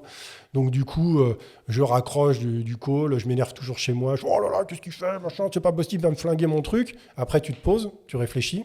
Ça y est, là, c'est retombé. Tu as eu ton petit moment de craquage. Tu regardes, tu fais, bon, ok, j'ai trouvé comment faire. Je fais le truc, je renvoie à Donatien, je dis ok, ça marche ton idée. Et je lui avais sorti un truc genre, tu fais chier parce que à chaque fois j'arrive à trouver une solution à tout ce que tu dis, quoi. Donc je peux pas venir, c'est pas des mathématiques, je peux pas y aller en disant l'équation elle fonctionne pas. Tu vois bien, elle fonctionne pas. Là, je lui dis, en fait ça marche. Il suffit de changer la façon de penser. Donc des fois ça fait retravailler une bonne partie du scénario, hein. Et tu comprends que en fait, ton idée, si on la traite comme ça, de manière intelligente, ça va fonctionner et on est dans un rapport subjectif et pas objectif avec cette équation qui marche. Mais ça, c'est parce que scénariste, c'est un métier, en fait. Et c'est pas juste avoir des idées face à une page blanche, c'est avoir une idée face à un tas de contraintes. Et c'est là où je dis que c'est pas tout à fait la relation que j'ai d'habitude avec des auteurs débutants. C'est-à-dire qu'en fait, à part les toutes premières réunions où il fallait le calmer parce que, j'ai envie de dire, là, il agissait en auteur débutant, en fait, qui défend son projet. Mais très vite, on a basculé sur le Eddy qui a 300 films derrière lui et qui comprend que de toute façon, quand le type te dit bleu, c'est peut-être plus joli que rouge, toi, il faut que tu comprennes que ça sera bleu et que tu l'acceptes, et deux, tu réfléchis à comment faire bleu. Et parce qu'on a des gens de qualité, et là pour le coup je vais au-delà de Frédéric, c'est-à-dire que dans les grosses chaînes, il n'y a pas de... En général, quand ils arrivent conseiller de programme, c'est rarement à côté de la plaque. Et c'est que c'est dans le bon sens, en fait. C'est juste, après, toi, faire de ton travail de scénariste, de voir comment faire pour passer du rouge au bleu, en gardant quand même ce qui, toi, te plaît dans le rouge, parce que c'est quand même l'idée, c'est que tu ne vas pas te travestir, enfin, tu ne vas pas vendre ton âme pour le truc, mais vraiment, c'est ça, quoi, le travail de scénariste. Je pense que la base, c'est vraiment d'être capable d'intégrer ces contraintes T'as raison, parce que c'est une discussion qu'on a souvent avec Maxence, c'est comment on va trouver du plaisir. Alors déjà, parce que nous, on l'a déjà expliqué à nos auditeurs et nos auditrices, on a un mode de fonctionnement qui est un peu particulier, puisque grosso modo, chacun initie son propre projet et utilise l'autre comme une sorte de bêta-testeur de l'enfer qui va tout destroyer ou dire c'est absolument fabuleux. Mais c'est vrai que quand on arrive sur le projet de l'autre, c'est d'aller chercher cette notion de plaisir, effectivement, de la sensibilité, quoi. Il y a toute une sorte un de point d'accroche. Ouais, exactement, ouais. Et Maxence adore les projets que je fais où il y a des vroom vroom, il y a des voitures. Il adore l'univers automobile. C'est un grand passionné. Ceci est ironique, Bien pour ceux qui ne le comprennent pas. Alors, une petite anecdote pour le coup, dans cette idée d'aller chercher du plaisir. Moi, j'ai débuté sur PJ avec Krivine qui a fait un atelier pendant 6 mois. Il nous a formés à écrire de 52 minutes parce que ça n'avait jamais été fait en France. Et il a dit pas mal de trucs que j'ai retenus. Et le premier, c'était que si vous voulez devenir scénariste professionnel, il faut être capable d'écrire des films que vous ne regarderez pas. C'est-à-dire si tu es un cinéphile absolu et que tu adores Scorsese et que derrière tu écris du Scorsese-like, c'est facile de prendre du plaisir à le faire. Mais si tu adores, ce qui était mon cas en fait, c'est-à-dire que moi quand je suis arrivé avec mon premier co-auteur, qu'on venait du cinéma, ou encore plus de la littérature américaine, donc Faulkner, compagnie, etc., et que tu arrives et qu'on te demande d'écrire Julie Lescaut, il y a un schisme. Et c'est là que tu fais le truc, c'est d'être capable de prendre du plaisir à écrire quelque chose que tu n'as jamais vu. Par exemple, Julie Lescaut, j'en ai écrit 2 ou 3, je ne me rappelle même plus. 2 c'est sûr, 3 je crois. J'en avais jamais vu avant. J'en ai jamais vu après, et j'en ai pas vu pendant, en fait. J'ai vu des bouts pour le truc. Je connaissais la série, enfin, si j'ai dû en voir un au début. Mais il faut... Voilà, et alors, c'est là le conseil que Krivine nous avait donné, c'était de trouver dans chaque projet la pépite. La pépite, c'est le truc qui fait que tu vas prendre plaisir à l'écrire. Ça veut dire que tu vas arriver sur un Julie Lescaut, je prends Julie Lescaut puisqu'elle est morte et enterrée, qui est une série qui t'intéresse pas. La série, pas la comédienne, qui est encore vivante, même si parfois... La série, donc, il y a une série qui ne m'intéressait pas et qui ne m'intéresse toujours pas. Mais si tu veux y passer des mois à l'écrire, il faut quand même être capable de trouver le truc. Donc, ça va être quoi ? Ça va être une arène. C'est-à-dire que, tiens, ça va se passer dans le milieu automobile, du coup, tu seras hyper content. Ça peut être un personnage. Ça peut être... et moi, je me rappelle d'un Julie Lescaut, le dernier, c'était un personnage secondaire, en fait. C'est-à-dire que c'était un témoin, c'était un clodo, on s'est dit, mais est-ce qu'il n'a pas vu le meurtre, en fait ? Donc on va aller interroger. Et ça, les interrogatoires. À un moment, quand tu as écrit plein de films, les séquences, c'est toujours les mêmes, et du coup, tu cherches à te renouveler. Donc là, je m'étais dit, on va pas avoir encore un mec qui va dire, ah oui, j'étais réveillé par un bruit, j'ai vu quelque chose, et donc, j'ai créé un personnage d'un mec qui paraît très très vite comme une mitraillette, avec son caddie et tout, comme une mitraillette et tout. Et puis en fait, elle découvrait après que le type, c'était un ingénieur. Ah oui, le mec disait qu'il ne pouvait pas y répondre parce qu'il parlait très vite et tout, parce qu'il voulait retrouver son fils, en fait. Il fallait absolument qu'il retrouve son fils et tout. Et en fait, les flics lui apprenaient, Julie Lescaut lui apprenait qu'en fait, son fils est mort il y a 6 ans ou 7 ans, mais que lui se persuade qu'il est toujours vivant pour se donner une chance, enfin, toi, parce que sinon il sombre. Et en fait, c'est ça qui m'a porté. Aujourd'hui, je suis incapable de te raconter l'histoire. Je ne me rappelle même plus l'histoire de l'épisode. Par contre, je me souviens de ça, en fait. Ça, c'est fondamental, tu vois. Donc, c'est vraiment ça. C'est trouver dans le projet quelque chose qui va vous exciter assez pour vous lever le matin et aller bosser.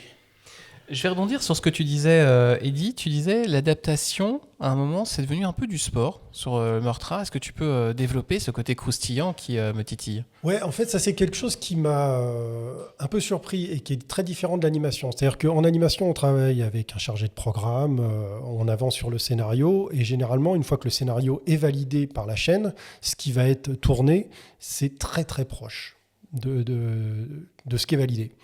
Là, une fois que ça a été validé, le scénario, ça devait être la V2, par Frédéric, par Stéphane Massard. Ensuite, ils ont donc engagé la réalisatrice Sandrine Cohen, qui avait sa vision de l'histoire. Et du coup, là, au début, on dit « là, mais c'est bon, l'histoire est super, il n'y a rien qui change ». Bon, par contre, j'ai un petit commentaire. Et là, on est rentré dans un truc où il y a eu beaucoup de changements. Et c'est quelque chose dont que je n'avais jamais fait, quoi. Généralement, en anime, une fois que c'est validé, on te dégage, et après, derrière, c'est le réalisateur, le storyboarder qui fait tout. Mais ça suit. On ne peut pas réinventer trop la roue, quoi. C'est trop compliqué en animation. Là, par contre, après, il y a eu des changements qui étaient dus à la vision de la réalisatrice. C'est elle, attention, c'est un film de Sandrine Cohen d'après un scénario d'Eddie Fuchon et Robin Barato. C'est pas notre film. Il faut voir vraiment que quand c'est en live, il y a la réalisatrice ou le réalisateur qui est très important. Donc c'est pas une critique de ça, mais il faut réussir à faire en sorte que tout à coup, on se dit, bon, ok, d'accord, je vais aller dans ton sens. Pareil, écouter pourquoi elle veut changer ça. Après, il y a les contraintes des décors, où tout à coup, les décors que j'avais en tête ne sont pas possibles. Donc, il faut réécrire parce que c'est pas le même décor. Les comédiens aussi. Certains comédiens, et quelque chose que je n'avais jamais vécu en anime, où Sandrine me dit, là, il faut renforcer tel comédien, tel rôle, ou tel rôle, il faut faire des scènes en plus avec ce rôle, parce qu'autrement, j'aurai pas d'acteur. Il n'y a aucun acteur qui va venir pour faire un rôle de 2 minutes. Mais plusieurs scènes. Donc, il faut réécrire pour rajouter... par exemple, il y a des personnages qui ont des scènes en plus par rapport à la version validée par France Télévisions, par nécessité, pour obtenir un acteur qui est un peu plus capé. Sinon, on est obligé de prendre des débutants qui vont accepter un peu... Mais à ce moment-là, quel impact émotionnel ou d'avancée d'histoire vous arrivez à intégrer dedans, ou c'est juste ça parle et... Non, et du coup, il faut bien repenser le truc. C'est-à-dire qu'au début, pareil, hein, c'est comme ce que je disais, l'anecdote avec Donatien, au début, on est un peu, oh là là, qu'est-ce que c'est que ce truc ? Et on réfléchit. Et à un moment, on fait en sorte que ça tombe bien. Mais il y a un vrai boulot derrière pour dire, oui, d'accord, je vais recréer une histoire, je vais changer l'intrigue, mais cette intrigue, elle va quand même être intéressante. Il faut réfléchir. Et moi, c'est quelque chose que j'aime bien. Je suis quelqu'un qui fait beaucoup de casse-têtes. J'adore les Rubik's Cube. Tout ça, j'en ai des caisses à la maison. Donc, à chaque fois, quand on me donne un problème et que j'arrive à craquer le code et qu'à la fin, je suis content, là, on parlait de plaisir. Et pour moi, le plaisir, il est là. Ou à un moment, on bloque, mais pendant... généralement, c'était peut-être des jours, pas plus, quoi. Je bloque, et tout à coup, hop, c'est bon, j'ai le truc. Et quand on écrit, on voit que ça fonctionne, on se sent vachement bien. Enfin, il y a quelque chose qu'on a envie de revivre encore. Donc, donne-moi un autre problème pour que je puisse te le résoudre. Ça va bien. Avec Sandrine, elle a eu beaucoup de commentaires. Et à chaque fois, je le prenais. On a une très bonne relation de travail. Et à chaque fois, je le prenais bien. Je dis, OK, alors, elle veut ça. Comment je vais lui apporter ? Parce que je sais que si elle aurait très bien pu l'écrire elle-même, je pense que ça aurait pu créer des contresens dans l'histoire, parce que entre moi, ça fait 2 ans qu'il suis dessus, et elle arrive, ça fait 1 mois, forcément, il y a des choses qu'on n'a pas la même maîtrise. Donc je dis, OK, je vais le faire. Et j'ai tout réécrit. Pareil, comme je te dis, pour des acteurs, où tout à coup, si on veut tel acteur, il n'accepterait pas si le rôle fait telle chose, donc il faut l'adoucir. Ou alors, un acteur, ah ouais, mais là, il est plus bas que l'autre personnage principal, donc il faut le remettre au niveau. Un second rôle, tout ça. Il y a les problèmes donc avec les décors, les problèmes. Nous, on a des animaux, donc il y a aussi des trucs où tout à coup, on se dit, ah bah là, il y en a trop. Après, il y a la prod qui rentre dedans. Donc le chargé de prod ou le directeur de prod qui commence à faire le budget, et là il dit non mais là ça rentre pas. Donc il faut me couper des chevaux, il faut me couper des effets spéciaux. J'avais des scènes avec le grand veneur qui est notre méchant, qui est un fantôme, c'était Sleepy Hollow, et c'est ce qu'on avait vendu vraiment à France Télé, c'est ce qui leur a plu. Et du coup, j'avais plusieurs scènes de meurtre, mais du point de vue du fantôme qui tuait, des scènes hyper graphiques, où à un moment, ils ont dit hey, « tu vas où là ? Ça, c'est pas possible ». Tournage en pleine nuit, donc je cumule les galères. Donc à un moment, on réadapte tout ça. Alors on perd un peu, il y a Kill Your Darling, il y a des trucs comme ça, mais quand on trouve une solution, c'est sympa. Et puis, il faut faire quelque chose qui ressemble aussi au produit qu'on a envie. Hein. Donc, moi, j'ai pris beaucoup de plaisir à ça. D'ailleurs, c'est pour ça aussi que je vais sur le tournage et que je suis accepté, parce que je m'entends très bien avec Sandrine et qu'on a une bonne relation. Elle peut me téléphoner le week-end, le soir, quand elle a un problème ou un coup de blues sur un personnage. Ah, il y a un truc, je lui règle le truc. Ce qui arrive un peu rarement. Même sur le tournage, quand il y a un petit problème, je peux réécrire quelque chose, ou tout à coup, il y a un problème de décor. Je peux réécrire, je suis là.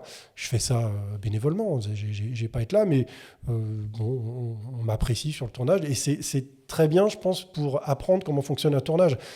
Quelle est la spécificité entre l'animation et puis le live. Qu'est-ce qu'on peut faire, qu'est-ce qu'on peut pas faire? À partir de quand je fous vraiment les gens dans la merde? Ou je vois l'équipe de tournage qui se les caillait en pleine nuit parce que mes scènes, il y a des cascades avec des chevaux en pleine nuit où il faut mettre de la fumée partout. Et vous avez eu de la neige en plus. Et on a eu de la neige à un moment, donc ça pleuvait dans tous les sens. Et on se rend compte qu'on écrit un petit truc comme ça, et derrière, on ne voit pas l'impact. Moi, j'ai rajouté des animaux, j'ai rajouté un bébé, il y avait tout ça. Et là, sur le tournage, c'est une galère. Mais surtout que le bébé est joué par un cheval, donc voilà, donc parce qu'il y a eu des astuces de prod. T'as pas encore vu le montage, mais il y a des astuces de prod qui sont un peu particulières. On changera ça avec des effets spéciaux. Mais moi, je trouve ça plutôt plaisant, en tout cas comme exercice. Et je suis vraiment curieux de voir quel film va faire Sandrine, voir le résultat. Parce qu'encore une fois, moi, je suis là en spectateur, mais si tu as envie d'être bien vu en tant que scénariste sur un tournage, tu fermes ta gueule. Tu regardes, je vais pas commencer à dire « Ah là, tu devrais mettre ta caméra. » Là, tu me fais virer tout de suite. Ça n'a pas de sens. Donc, je regarde. Des fois, je me dis « Ah tiens, c'est super. » Des fois, je me dis « Ah tiens, je l'aurais pas fait comme ça. » Mais du coup, voir ce que ça va donner, je suis extrêmement curieux de voir ça. Est-ce que vous avez vu que vous êtes dans des genres de prédilection, j'ai un peu envie de dire, est-ce que vous avez d'autres genres ou formats que vous aimeriez essayer? Si oui, lesquels? Oh oui. Eh bien non. Non, en fait... Oh, c'est faux, Romain, tu mens. Non, je sais que tu mens. J'ai écrit à peu près 70 films, diffusés en plus ceux qui ne sont pas finis, mais qui ne sont pas faits. Et sur 70, je pense qu'il y en a 68 qui sont des films policiers, donc on va dire que j'ai effectivement un genre dans lequel je me sens à l'aise, mais c'est pas que je me sens à l'aise confortable, c'est juste que c'est ce que j'aime. Hein. Donc, après, j'ai 2-3 comédies. Là, en ce moment, je suis en train d'écrire le 3e épisode du Nounou pour TF1. Donc là, on est dans la comédie familiale. Mais sinon, non, le policier. Du coup, j'ai pas forcément envie d'aller voir ailleurs, quoi. Et on parlait tout à l'heure, alors, sous forme un peu d'humour, mais sur le côté, le passage de la série de divertissement des chaînes hertziennes aux plateformes, aux mini-séries premium des plateformes, j'ai pas cette envie-là, en fait. J'ai pas cette envie-là. Puis alors, il y a une question dont on ne parle jamais, en fait, qui est presque tabou, mais tout le monde, hein, quand scénariste, quand on arrive à la télé, on veut tous écrire The Wire. On veut tous écrire tous ces... Après, alors déjà, c'est pas évident parce qu'il n'y a pas forcément la place et tout, mais quand tu as les moyens, quand on te demande les moyens, il y a un truc auquel on ne pense pas au départ, c'est est-ce que je sais le faire? C'est-à-dire, c'est super de dire je vais faire The Wire, mais The Wire, c'est pas un scénariste lambda qui l'a écrit. La Maison Blanche, c'est pas un scénariste lambda qui l'a écrit, c'est le meilleur. Et moi, si on me dit demain, tiens, tu as l'argent pour faire à la Maison Blanche, je te le dis clairement, 1, je ne sais pas le faire, j'ai pas le talent. 2, et là pour le coup, je pense qu'il dit, lui, il l'a, c'est-à-dire que j'ai pas cette rigueur et cette... ce côté un peu très rigoureux, très truc, qui fait que moi, au bout d'un moment, je laisserai partir, quoi. Donc ça, il faut être conscient de ça, en fait. Donc j'ai pas cette envie de premium parce que je sais que, de toute façon, même si j'avais les possibilités, je suis pas sûr de savoir le faire. Et pire que ça, c'est que je suis pas sûr d'avoir envie de le faire. C'est-à-dire que je préfère... En fait, il y a un côté un peu artisanal, en fait, dans l'épisode de série. Tu es tout seul dans ton coin, tu es en relation avec la prod, mais c'est tout, avec un directeur d'écriture. Tu fais ton épisode, on te renvoie un truc raturé, tu l'écris. Après, effectivement, comme Eddy vient de le dire, c'est-à-dire que tu prends conscience que c'est capital. Parce que si tu décides que la séquence, ça se passe de nuit ou de jour, ça change la vie des gens qui vont le faire. Ça veut dire qu'il va falloir peut-être trouver une nounou pour le gamin, et ça veut dire que tu vas... Enfin, tu vois, ça bouleverse la vie de gens. Donc ça, il faut en avoir conscience aussi. Mais toi, tu es dans ton coin, tu es tout seul, tu es longtemps avant le tournage. Il y a 2 personnes qui te connaissent, hein, le directeur de collection et le producteur. Et puis c'est tout. Ça me plaît, en fait. Je suis moins, comme il dit, d'être dans le rush, dans l'excitation de le faire, d'avoir une série, d'avoir 15 épisodes en même temps. Je ne suis pas sûr d'avoir envie de ça, en fait. Alors moi, il y a un côté aussi, vivre ça comme si c'était le dernier. Je ne sais pas ce que je vais devenir. Ça arrive une fois, j'en profite à fond. Peut-être que ça ne se refera jamais. Après, je peux faire un slash balance ton Robin, parce qu'il a un projet qui est super, qui est un road trip entre un père et sa fille. Il a aussi un projet fantastique. Bon, je peux pas le pitcher, mais il a... Donc, au niveau des genres, Même Robin, t'es pas... bon, même si tu es spécialisé dans le polar, et c'est aussi pour ça que tu es là, hein, parce que du coup, c'est un peu le boss du coin, quoi. Donc, du coup, mais il a aussi d'autres envies. Moi, le genre, j'adore ça. Donc j'en ai plusieurs là-dedans. Et j'ai quand même eu beaucoup de chance de travailler dans l'anime, parce que l'animation, on fait du genre. Moi, j'ai écrit des épisodes qui se passent dans l'espace, j'ai écrit des combats médiévaux, j'ai écrit des monstres, j'ai écrit du fantastique dans tous les sens. Quand on bosse dans l'animation, on s'éclate vraiment. Il y a plein de choses que j'aurais été incapable d'écrire en live. C'était pas possible. Il y a vraiment, enfin, des grands espaces ou des poursuites. J'ai été directeur d'écriture sur Robin des Bois, Malice à Sherwood, où aussi, pareil, donc il y avait beaucoup de chevaux, des cascades à cheval. Et là, mais on écrivait des trucs de dingue, quoi. C'était super. J'ai essayé de refaire ça sur Meurtre à Fontainebleau avec les chevaux, et je me rends compte de la difficulté de le faire en live. Ça marche pas. Donc le genre, j'adore. Je développe plusieurs choses. Après, comme plusieurs de vos invités ont déjà dit, il faut aussi ne pas faire que ce qu'on aime, mais faire aussi ce qu'on peut vendre, parce qu'à un moment, on ne peut pas faire que ça. Donc je m'adapte et j'essaye de mettre un petit truc quand même, comme disait Robin tout à l'heure, qui va me permettre de m'amuser dans cet épisode-là, un petit truc à moi, même si c'est tout petit, on se dit tiens, on va avancer là-dedans. Donc, des séries fantastiques. J'ai développé avec Jésus, donc Jésus Castro Ortega, encore une fois. Toujours pas celui dont il y a un bouquin. Toujours pas, toujours pas celui, toujours pas l'autre. Du coup, des séries entre la France et la Corée du Sud. On a eu 2 fois le FAIA COCOI, Fonds d'aide à l'innovation, de coécriture, coproduction internationale. On l'a eu 2 fois pour des projets entre la France et la Corée.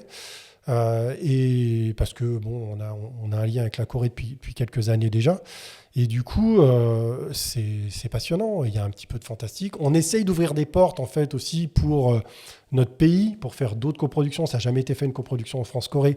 On essaie d'ouvrir des portes comme ça. En fantastique, il y a plusieurs projets qui sont là. Dont Éphémère que tu avais lu un petit peu, qui continue là-dedans. On continue d'avancer un petit peu. Mais ouais, j'adorerais. Par contre, qui va le faire ? Donatien, il a pris le risque. Donatien aime bien le genre. Là, le Meurtra, c'est aussi quelque chose qui permet aux producteurs de se faire un nom, de montrer, ouais, si tu arrives à monter un Meurtra, c'est bien déjà. Après, tu peux continuer, comme c'est sa première prod solo, on va dire. Mais il m'a optionné une série policière avec une touche de fantastique. Maintenant, il faut qu'il réussisse à la vendre. C'est encore autre chose parce que c'est un petit peu... c'est un petit peu frileux. Il y a toujours, on a du mal à aller là-dedans, mais il faut aussi. Est-ce que c'est pas ça la solution ? Parce qu'en fait, on a tous des projets. Nous, on a un projet aussi en chaîne qui est un projet qui est assez fantastique. En tout cas, le point de départ est assez fantastique. Tu disais, Robin, que toi, tu avais aussi. En tout cas, Eddie t'a spoilé que tu en avais un aussi dans les cartons. Mais selon vous, c'est quoi en fait le risque ? Parce que moi, de ce que je vois, c'est que j'ai l'impression que les gens qui sont en chaîne ont à peu près notre tranche d'âge, donc sont ouverts à ça. Mais comme le public est un peu plus âgé, c'est un risque de se casser la figure en termes d'audience. Et est-ce que c'est finalement pas nécessaire que ça arrive, mais en prenant le risque d'avoir des audiences presque pourries, parce que le public visé, il est plus entre 30 et 55. Ouais, quoi. mais moi je pense comme toi, à un moment il faut tenter le truc, et puis après, si ça fonctionne pas, on essaye au moins, on peut pas non plus déposer tout ça en disant qu'on le fera pas parce que ça marchera pas. Moi, on a pas mal étudié la version coréenne des fictions, les dramas, qui essayent des tas de choses, mais eux, ils n'ont pas la même vision que la France. C'est-à-dire qu'en France, à partir du moment où on a une série ou un personnage, on va l'épuiser jusqu'à la moelle, quoi. On va y aller. Marlowe, ça va être jusqu'à ce que ce soit fini, tout le monde prenne sa retraite, à mon avis, ou que José Dayan ne puisse plus réaliser. Mais on va y aller au bout. Tous les Navarro, ils l'ont épuisé à fond. En Corée, ils fonctionnent pas de la même façon. Ils créent des IP à chaque fois. C'est toujours des séries bouclées. Alors, à l'époque, 16 épisodes, ils commencent à faire des suites, mais c'est pas leur ADN. Et à chaque fois, ils recréent. Nous, en France, on n'est pas comme ça. Donc, il n'y a pas de test. Là, ils vont faire un test aussi. Si ça foire, ils ont appris quelque chose. L'échec en France, c'est quelque chose qu'on vit très mal. Tu le mets pas sur ton CV. Ce qui n'est pas pareil dans les pays anglo-saxons où tu as fait un échec, tu as appris quelque chose et du coup, tu ne vas pas le refaire. Là, nous, à chaque fois que quelqu'un tente un film de genre qui se plante, il tue le genre pour 10 ans. En France, on est comme ça. Donc en série, ils ont certainement peur de tout ça. Comme on a un public qui est un peu vieux, après, il faut y aller soft, on peut y aller par touche, mais au moins essayer un petit peu, mettre un petit pied. Je pense que Frédéric Goetz, il vous le dira, mais avec cet épisode-là, il a bien aimé le côté genre et quelque chose qui n'avait pas encore été fait sur un Meurtra, où on aura des effets spéciaux, on aura un petit truc. Alors c'est pareil, entre ce que j'avais rêvé au début et ce qui sera à la fin, il y aura un gap, hein, mais au moins il essaye. Il tente un petit truc, il ouvre une porte et il va tester auprès de son public. Si la porte fonctionne, il tient, on peut peut-être aller un peu plus loin. Et c'est ce qu'on espère un petit peu tous. Il y en a tellement qui rêveraient d'écrire des trucs comme ça. Il y a des séries, on peut. Après, il y a aussi le problème, c'est qu'en France, comme on n'en fait pas assez, à partir du moment où on fait film fantastique français, on va dire que ça va être nul. Naturellement, quoi, parce qu'on n'a pas l'habitude. Par contre, si c'est américain, même si c'est nul, bon bah ok, on lui fait confiance, on va regarder. Donc on a encore ça à gagner, mais c'est parce qu'on a complètement abandonné depuis la nouvelle vague et tout ça, qui a tué quand même pas mal tout ça. Alors qu'avant, on avait beaucoup de films de genre, que ce soit des films d'action, même des films fantastiques, hein, français, il y en avait, qu'on a un petit peu oublié. Et du coup, il faut rattraper tout ça. Bon là, le genre en France, rien que notre culture, hein, qui est quand même, nous, notre western, c'est le film de Cap et d'épée, il y en a très peu. Ça commence à revenir un petit peu. Mais on devrait continuer de taper là-dedans pour s'éclater. Après, ça, c'est pas les scénaristes, ils proposent, mais derrière, c'est aux diffuseurs de tenter le coup, de prendre quelques risques. Mais on peut peut-être se permettre aujourd'hui, et comme ça a été dit dans vos derniers épisodes, avec l'avancée de la technologie, peut-être de tenter des choses qui vont coûter moins cher, avec une ambition qu'on aurait aimé. Et du coup, même si ça fonctionne pas trop, ce sera suffisant. Ouais, c'est ça, il y aura moins de risques. Ouais. Et ton point de vue, Robin, là-dessus ? En tant que maître Yoda, autour de cette table. Non, mais Eddie a résumé le truc. C'est-à-dire que je pense que les chaînes te diront jamais non à un genre. Par contre, si tu veux, il faut vraiment y aller par la petite porte, quoi. C'est-à-dire, si tu veux rentrer dans le fantastique, il faut y aller quand même du fantastique un peu soft au début. Et puis la fiction française marche beaucoup par copie, c'est-à-dire qu'on l'a vu là, avec le dernier phénomène qui est HPI, qui a tout explosé sur la première saison. Derrière, ils ont fait pendant 3-4 ans, ils ont fait tout un tas de séries feel-good comédie. Aucune n'a vraiment marché, je parle de TF1.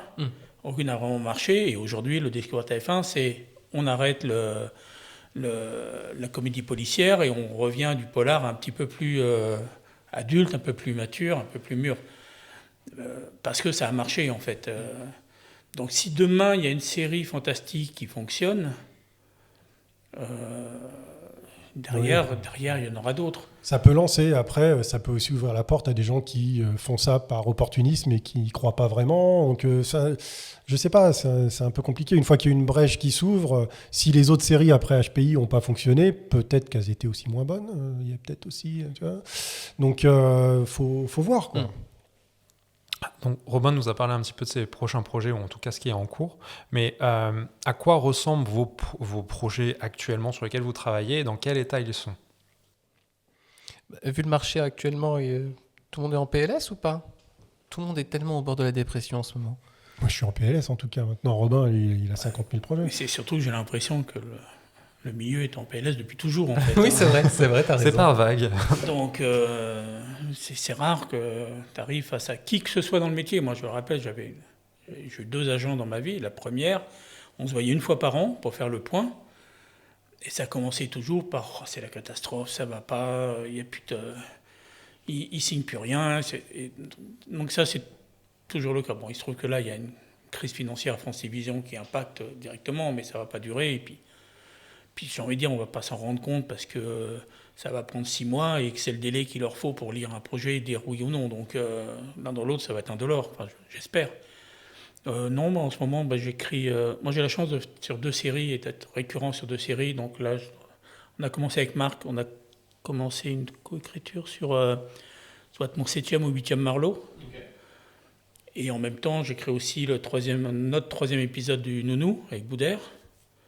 Enfin, avec Boudère comme comédien et Boudère comme co-auteur. Et puis, il y a un projet en série, en lecture à France Télévisions. Donc, du coup, on va attendre qu'ils aient un nouveau. On est tous dans le même embouteillage, en fait. Ouais, Un embouteillage sympathique, j'ai envie de dire.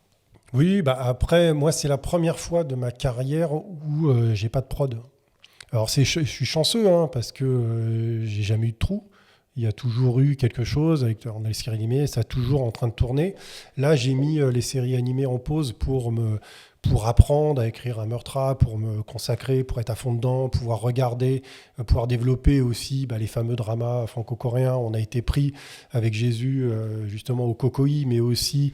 Cette fois-ci, le vrai Jésus. C'est vraiment celui qui marchait sur l'eau avec lequel tu non, as fait non, ça. Encore l'autre. Il en est pas loin. Oh merde. Mais on a eu le Going European, qui est pareil du CNC, qui nous a amené vers Sérimania, ensuite le Connector en Espagne, et puis le Sarajevo Film Festival. Donc on a rencontré du monde. Il a fallu aussi, quand tu as un Cocoï, c'est une grosse bourse, mais derrière il faut faire un rendu. C'est vrai que je me disais Cocoï, ça fait très nom de maladie. Au moment où tu as dit c'est une grosse bourse, je me suis dit c'est peut-être la réponse à la maladie. T'as l'esprit, je te laisse. Je vais les consulter. Non, mais du coup, c'est une prime qui est intéressante. Par contre, on te demande de bosser vraiment. Il faut faire derrière un pilote complètement finalisé. Il faut écrire tous les arches de la série. Il faut refaire une grande Bible. Ça prend du temps. Donc j'ai mis en pause tout ça. Et je pense que peut-être que le milieu de l'anime m'a oublié. Ou alors ils ont dit il est passé à autre chose. Il y a tout ça. On en discutait un petit peu avant parce que c'est quand même des milieux qui ne se croisent pas vraiment. Et qui se regardent un petit peu soit de haut, soit de bas. C'est-à-dire que j'ai l'impression quand même que quand tu es scénariste d'anime, tu es plutôt en bas de l'échelle. Alors après, tu as peut-être les scénaristes qui font du YouTube, de la fiction YouTube avec très peu de viewers, où c'est encore autre chose, ou peut-être ceux qui font du webtoon, je sais pas quoi. Mais j'ai l'impression que quand tu fais du live télé, tout de suite, tu es considéré différemment. Moi, je vois sur mes réseaux, j'étais directeur d'écriture sur 5 séries, j'ai écrit plus de 300 épisodes, ça fait 18 ans que je fais ça. Bon, voilà, c'est tout. Et tout à coup, je dis, tiens, je fais un meurtre. J'ai plein de nouveaux amis sur LinkedIn, où tout à coup, j'ai des potes. Mais ça. T'arrives chez Séquence, enfin, je veux dire. J'arrive chez Séquence, tu vois, avec mes animations. On m'aurait jamais invité, là. Jamais. C'est grâce à ça. Et je connais des personnes qui ont écrit un long métrage ciné qui n'a pas forcément fonctionné. Et tout de suite, c'est autre chose, quoi. Tu as fait le ciné, tu as touché quelque chose, tu es invité, tu fais des masterclass, tu fais tout ça. Alors que des tas d'années, il y a des tas de super auteurs dans l'anime qui, vous en entendrez jamais parler, alors qu'ils font un boulot magnifique, quoi. Mais du coup, j'ai l'impression qu'on se regarde. Et c'est un peu dommage parce qu'on aurait beaucoup à apprendre. Je vois sur le meurtre, par exemple, ce que peut apporter, ce que moi j'ai appris en anime, et ce que d'autres, il n'y a pas que moi, plein de scénaristes qui sont très talentueux en anime, essayer de faire un pont, surtout qu'aujourd'hui, la fiction et l'animation, avec l'évolution des effets spéciaux, on peut se permettre plus de choses. On parlait tout à l'heure d'une série avec des animaux. Il y a moyen de faire des ponts et de prendre ce qui est bon chez chaque personne et arrêter de mettre ce mur. Pour moi, il faut que je refasse tout mon réseau à zéro, quoi. Ça prend du temps. Je suis plus tout jeune, donc à un moment, je me dis la date de péremption, elle va vite arriver, quoi. Donc pareil, ça faisait un écho avec une discussion qu'on avait hier où je disais à Maxence, j'ai pas intérêt à trop traîner parce que je suis plus âgé que toi. Donc mais quand on commence à dépasser les 50 ans, on se dit tiens, qu'est-ce qui se passe, quoi. Donc c'est... Ah, tu vois, c'est 50 ans. Ah, c'est ta limite. Ouais, il m'a soutenu hier que non, on y arrive. Je te donne de l'espoir, en fait, c'est tout. C'est encore un peu d'espoir, mais j'en discutais avec une productrice d'anime. Après, c'était pot de fin de prod. Et on commence à discuter. Et tout à coup, elle me dit, tu te rends compte, j'ai mis 8 ans pour faire ce projet. Il dit, il me reste combien de projets à faire dans ma vie? Peut-être 1 ou 2. Et après, je suis à la retraite.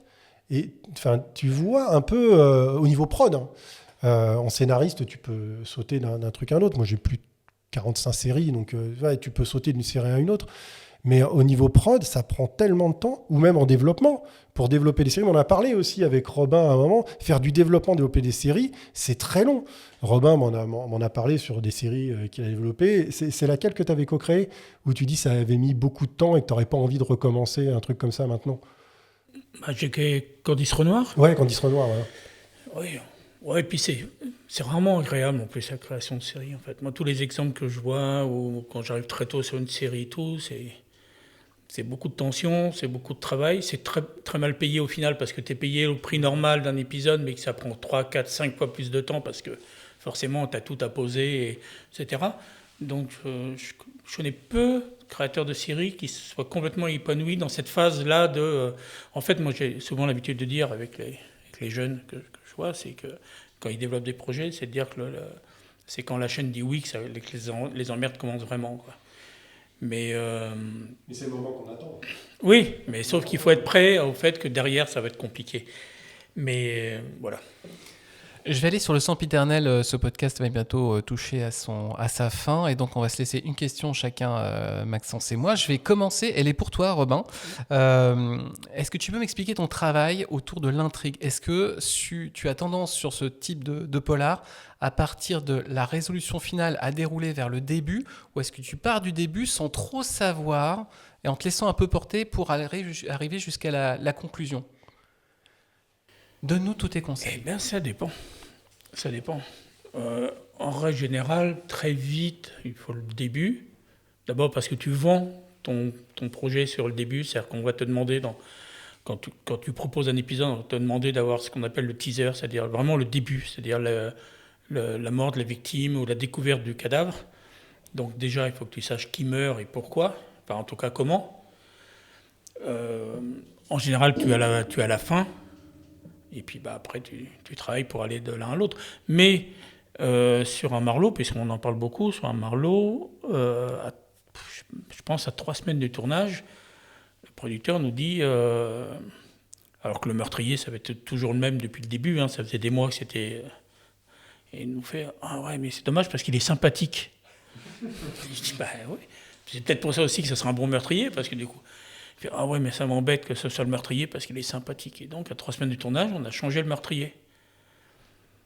Donc, et là, on est typiquement là dans ce que disait Eddie tout à l'heure, c'est-à-dire soit tu te dis « Putain, c'est pas possible, ça fait 1 an qu'on est sur lui, je vais pas tout changer à 3 semaines du tournage, je vais pas tout bouleverser et tout. » Soit tu te dis « Bah écoute, ok, bah, ça va te faire chier 2 minutes. » Et puis après, tu te dis bah, « En fait, c'est excitant, en fait. » C'est excitant, donc tu le fais. Donc oui, tout ça pour te dire qu'en général, quand tu commences sur un épisode de série, vraiment je parle, t'as le début, t'as la fin, t'as même, mais ça c'est aussi avec l'expérience, t'as très vite les grands temps de l'histoire, c'est-à-dire les grandes pistes, et puis après ça va tout seul après. Pour ma dernière question, je vais tenter quelque chose. Justement, est-ce qu'il y a une question que vous aurez voulu qu'on vous pose, un sujet qu'on n'a pas abordé, sur lequel vous aimeriez conclure cet épisode ? Je pense qu'il y en aurait eu pas mal. Alors le problème, c'est maintenant, il faut réussir à... En fait, c'est passé très vite, donc du coup, on se dit, tiens, on pourrait parler des heures. Donc, tu vois, ça c'est quand nos futurs invités nous disent « Oui, mais je ne sais pas ce que je vais avoir vraiment d'intéressant à répondre. » Et à chaque fois, au bout d'1 heure et demie, on se dit bah, « En fait, on aurait dû prolonger encore de 3 heures. » Ouais, après, il faut voir si les auditeurs ils trouvent que c'est intéressant ou pas, j'espère. Oui, parce qu'on les paye. Ouais, non, n'écoutez pas ça, qu'est-ce que je raconte ? Non, des questions, mais c'est vrai que tout ce qui est travail, il parlait des logiciels, il parlait de la structure, de la méthodo, de aussi comment travailler avec l'étranger, que ce soit avec la Corée, est-ce qu'on peut faire des ponts, est-ce qu'on peut travailler avec l'Amérique. Là, en ce moment, je suis sur un projet qui est entre Los Angeles et Séoul. C'est un peu compliqué. Qu'est-ce qu'on a fait à côté dans nos vies, tout ça, comment on en est arrivé là. Moi, avant d'être scénariste, j'avais une autre vie. J'étais spécialiste des feux arrière de voiture, donc rien à voir. Ouais, projet Vroom Vroom, tu vas voir. Ouais, non, mais on est de plus en plus dans la team qui écrit de l'automobile, alors que je suis pas un passionné du tout d'automobile. J'étais pas un passionné non plus. C'est aussi pour ça que j'ai fait une reconversion qui a fonctionné. J'aurais bien aimé aussi parler de mes mentors, des personnes qui ont été vraiment importants pour moi dans cette carrière, des coups de chance. Par exemple, de Millima, je me suis rentré chez Millima. Marie-Caroline Villan, c'est quelqu'un, sans elle, je ne serais pas là aujourd'hui. C'est quelqu'un qui a énormément compté pour moi et d'autres personnes que j'ai rencontrées. Donc, des questions, il y en aurait trop. Très bien. On va finir avec la petite séquence ritournelle du podcast, les 3 questions express de Maxence. Et il faudra nous donner 3 réponses express. C'est ça, parce qu'on rush le temps. Mais oui, donc les 3 questions qui sont toujours les mêmes. D'ailleurs, on va réfléchir peut-être à les switcher. Peut-être ça pourrait être intéressant pour un prochain épisode. Mais la première, c'est quel est votre film et ou série préférée de tous les temps? À la Maison Blanche, The West Wing. Et film? Un film, mais c'est pas forcément pour ses qualités cinématographiques ou scénaristiques, mais c'est La Charge héroïque de John Ford. Moi, en série, c'est Six Feet Under. C'est une série où entre le début et la fin de la série, j'étais pas le même. J'ai changé, j'ai grandi, j'ai évolué. Mon rapport à la vie a évolué. Et c'est le final le plus magnifique qu'on peut écrire. C'est hyper satisfaisant, sans dialogue, avec une chanson et juste des images. On a l'impression de dire au revoir à tous nos amis. Moi, j'ai pleuré pendant 2 semaines. Mais vraiment, quoi. Dès que j'entendais la musique, j'en pouvais plus. Donc, Six Feet Under, ça, carrément. En film, il y en a énormément, je pourrais citer. Bon, pour revenir à ce que j'ai dit, c'est Seven de Fincher. Quand je suis allé le voir au cinéma, en 95, pareil, ça a changé. J'ai eu envie de me lancer dans l'écriture, de faire quelque chose. Je me suis aussi tombé dans les récits plus bibliques, religieux. J'ai lu la Divine Comédie, de Milton et tout. Enfin, je suis rentré là-dedans. Et la Divine Comédie, d'ailleurs, je me suis dit, tiens, je vais faire une adaptation en science-fiction de la Divine Comédie. Et je me suis lancé là-dedans. C'est très bien, ça m'a éclaté. Donc, ouais, Seven, clairement, quoi. Le scénario que vous auriez voulu écrire? Alors, moi, j'enseigne pas la dramaturgie, mais si je devais le faire, je me contenterais de leur montrer Rocky, le premier. C'est-à-dire que en termes d'écriture, c'est absolument parfait, il y a tout. Mais vraiment tout. De l'exposition à la résolution finale, à la résolution de l'intrigue, de la question dramatique, personnelle, extérieure, enfin, tout est parfait dans Rocky. Moi, c'est Snowpiercer de Bong Joon-ho. Quand je suis sorti de la salle, je l'ai vu en avant-première à Deauville. En plus, j'avais suivi tout le truc parce qu'on a fait un documentaire sur l'écriture avec Jésus, toujours pareil. Je suis ressorti en PLS, mais vraiment, j'arrivais plus à parler pendant 15 minutes. Alors, il y a un petit lien avec ce que je viens de dire avec la Divine Comédie, c'est-à-dire que ce que j'avais développé en SF, les thématiques, moi, j'ai pas réussi à le faire. Lui, il a réussi à le faire. Et je regardais un film qui a réussi ce que j'avais pas fait, et du coup, je me suis dit, je suis pas fou. En fait, ce que j'ai sur le cœur, même si je suis pas capable de le faire, lui, il l'a fait, et ça m'a complètement retourné, quoi. Donc, j'adore ça. Merci Eddy d'avoir accepté l'invitation. Merci Robin d'avoir accepté l'invitation. On remercie aussi Donatien Burkhardt qui du coup est le producteur de ce Meurtra qui nous a permis d'organiser cette session d'enregistrement. D'ailleurs, je vais vous en reparler dans quelques instants. N'oubliez pas de mettre des étoiles, des pouces. Pourquoi? À quoi ça sert? Simplement, Maxence, ça sert à quoi? Ça sert à avoir de l'engagement. Exactement, ça sert à booster l'algorithme en fait qui dit mais en fait tout le monde adore ce podcast. Donc quand j'écoute un autre podcast d'un autre genre, on me propose séquence. Et ça marche de plus en plus. Encore merci d'ailleurs de nous mettre dans le 10% des podcasts les plus écoutés de France. Je parlais de Donatien Burkhardt, il sera avec nous dans le prochain épisode. C'est donc le producteur de Odette Studio qui nous a donc ouvert les portes, je le disais, de ce tournage. Il sera accompagné de Frédéric Goetz qui est le conseiller de programme qui a accompagné cet épisode de Meurtra pour un autre épisode où seront de nouveau 4 autour de la table. Et d'ici là, on vous fait des gros bisous. Et ça, c'est dans 15 jours cet épisode. Ça marche. Merci salut, les gars. Salut. Et vous pensiez que cet épisode était complètement fini? Eh ben non, simplement pourquoi? Parce que comme une quiche, je t'ai coupé Maxence avant la 3e question express. Donc je fais en fait fermer ma bouche et je te laisse. Tu clôtures. Tu fais bien, tu clôtures. Mon Dieu. Donc pour terminer, cette dernière question, quel est votre dernier coup de cœur? Tout support ou... Tout support. Tout support, ben moi c'est un roman parce qu'en ce moment je suis très, très roman, en fait, beaucoup plus que film ou série. Et j'ai découvert par exemple Henri Lovenbruck, que je connaissais de nom, que je voyais passer, qui pour le coup lui écrit dans plein de genres différents, et notamment des romans historiques, médiévaux et tout, mais dont j'ai lu un bouquin qui s'appelle J'irai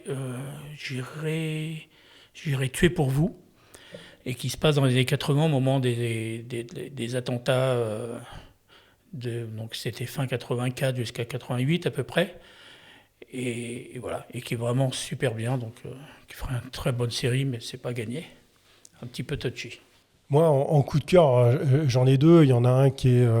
en fait, mon coup de cœur cinéma, c'est le même cette année que l'année dernière, que l'année d'avant. C'est RRR de SS Rajamouli. C'est hallucinant. Et j'en parle aujourd'hui parce que je l'ai vu pour la première fois au cinéma au Royal Albert Hall à Londres avec le réalisateur, le compositeur, les deux stars, tout en ciné-concert. C'était magnifique. Donc RRR, ça, jetez-vous dessus, c'est incroyable. Et autrement, je voulais parler d'un autre coup de cœur que j'ai vu. Et c'est un film que vous ne pouvez pas voir parce qu'il n'a pas encore de distributeur. Je l'ai vu en avant-première. Ça s'appelle Quand je serai grand de Florent Tixier. Et c'est super touchant. C'est l'histoire d'un fermier un petit peu simple d'esprit et plutôt obèse qui a un objectif, c'est devenir astronaute. Donc la barre, elle est très haute. Et vous en ressortez avec la banane, c'est super. Donc s'il y a des distributeurs, jetez-vous sur ce film, il a toute sa place en salle. Mais ça a été autoproduit ou pas ? Autoproduit, D'accord, ok. autoproduit, et c'est super bien autoproduit. Attention, il y a du niveau. Et c'est aussi pour ça que je disais dans la discussion que ça peut ouvrir d'autres opportunités. Le fait que là, il y a des problèmes de budget, on peut faire quelque chose, on arrive à s'en sortir, et les personnes qui sont un petit peu plus malins et qui ont envie de faire, ils peuvent réussir à faire des trucs qui coûtent pas forcément cher et qui sont vachement bien. Donc quand je serai grand, Florent Tixier, regardez ça, c'est super. Super. Eh bien, merci à tous. Merci de nous avoir écoutés. On est super heureux de vous avoir reçus dans Séquence. Et David... C'est la vraie fin ? Voilà, c'est ça. C'est enfin la vraie fin. Cela dit, peut-être qu'on l'entendra même pas parce que ça se trouve, je vais juste mettre la question juste après la deuxième. Il faut que tu laisses mes bourdes à chaque fois. Sinon, les gens pensent Très que je suis bien. un être magnifique et éclairant. Alors qu'en fait, je ne suis qu'une petite mouche. Faisons donc ça. Bon, allez, on vous embrasse à toutes et tous. À plus. Salut. Salut.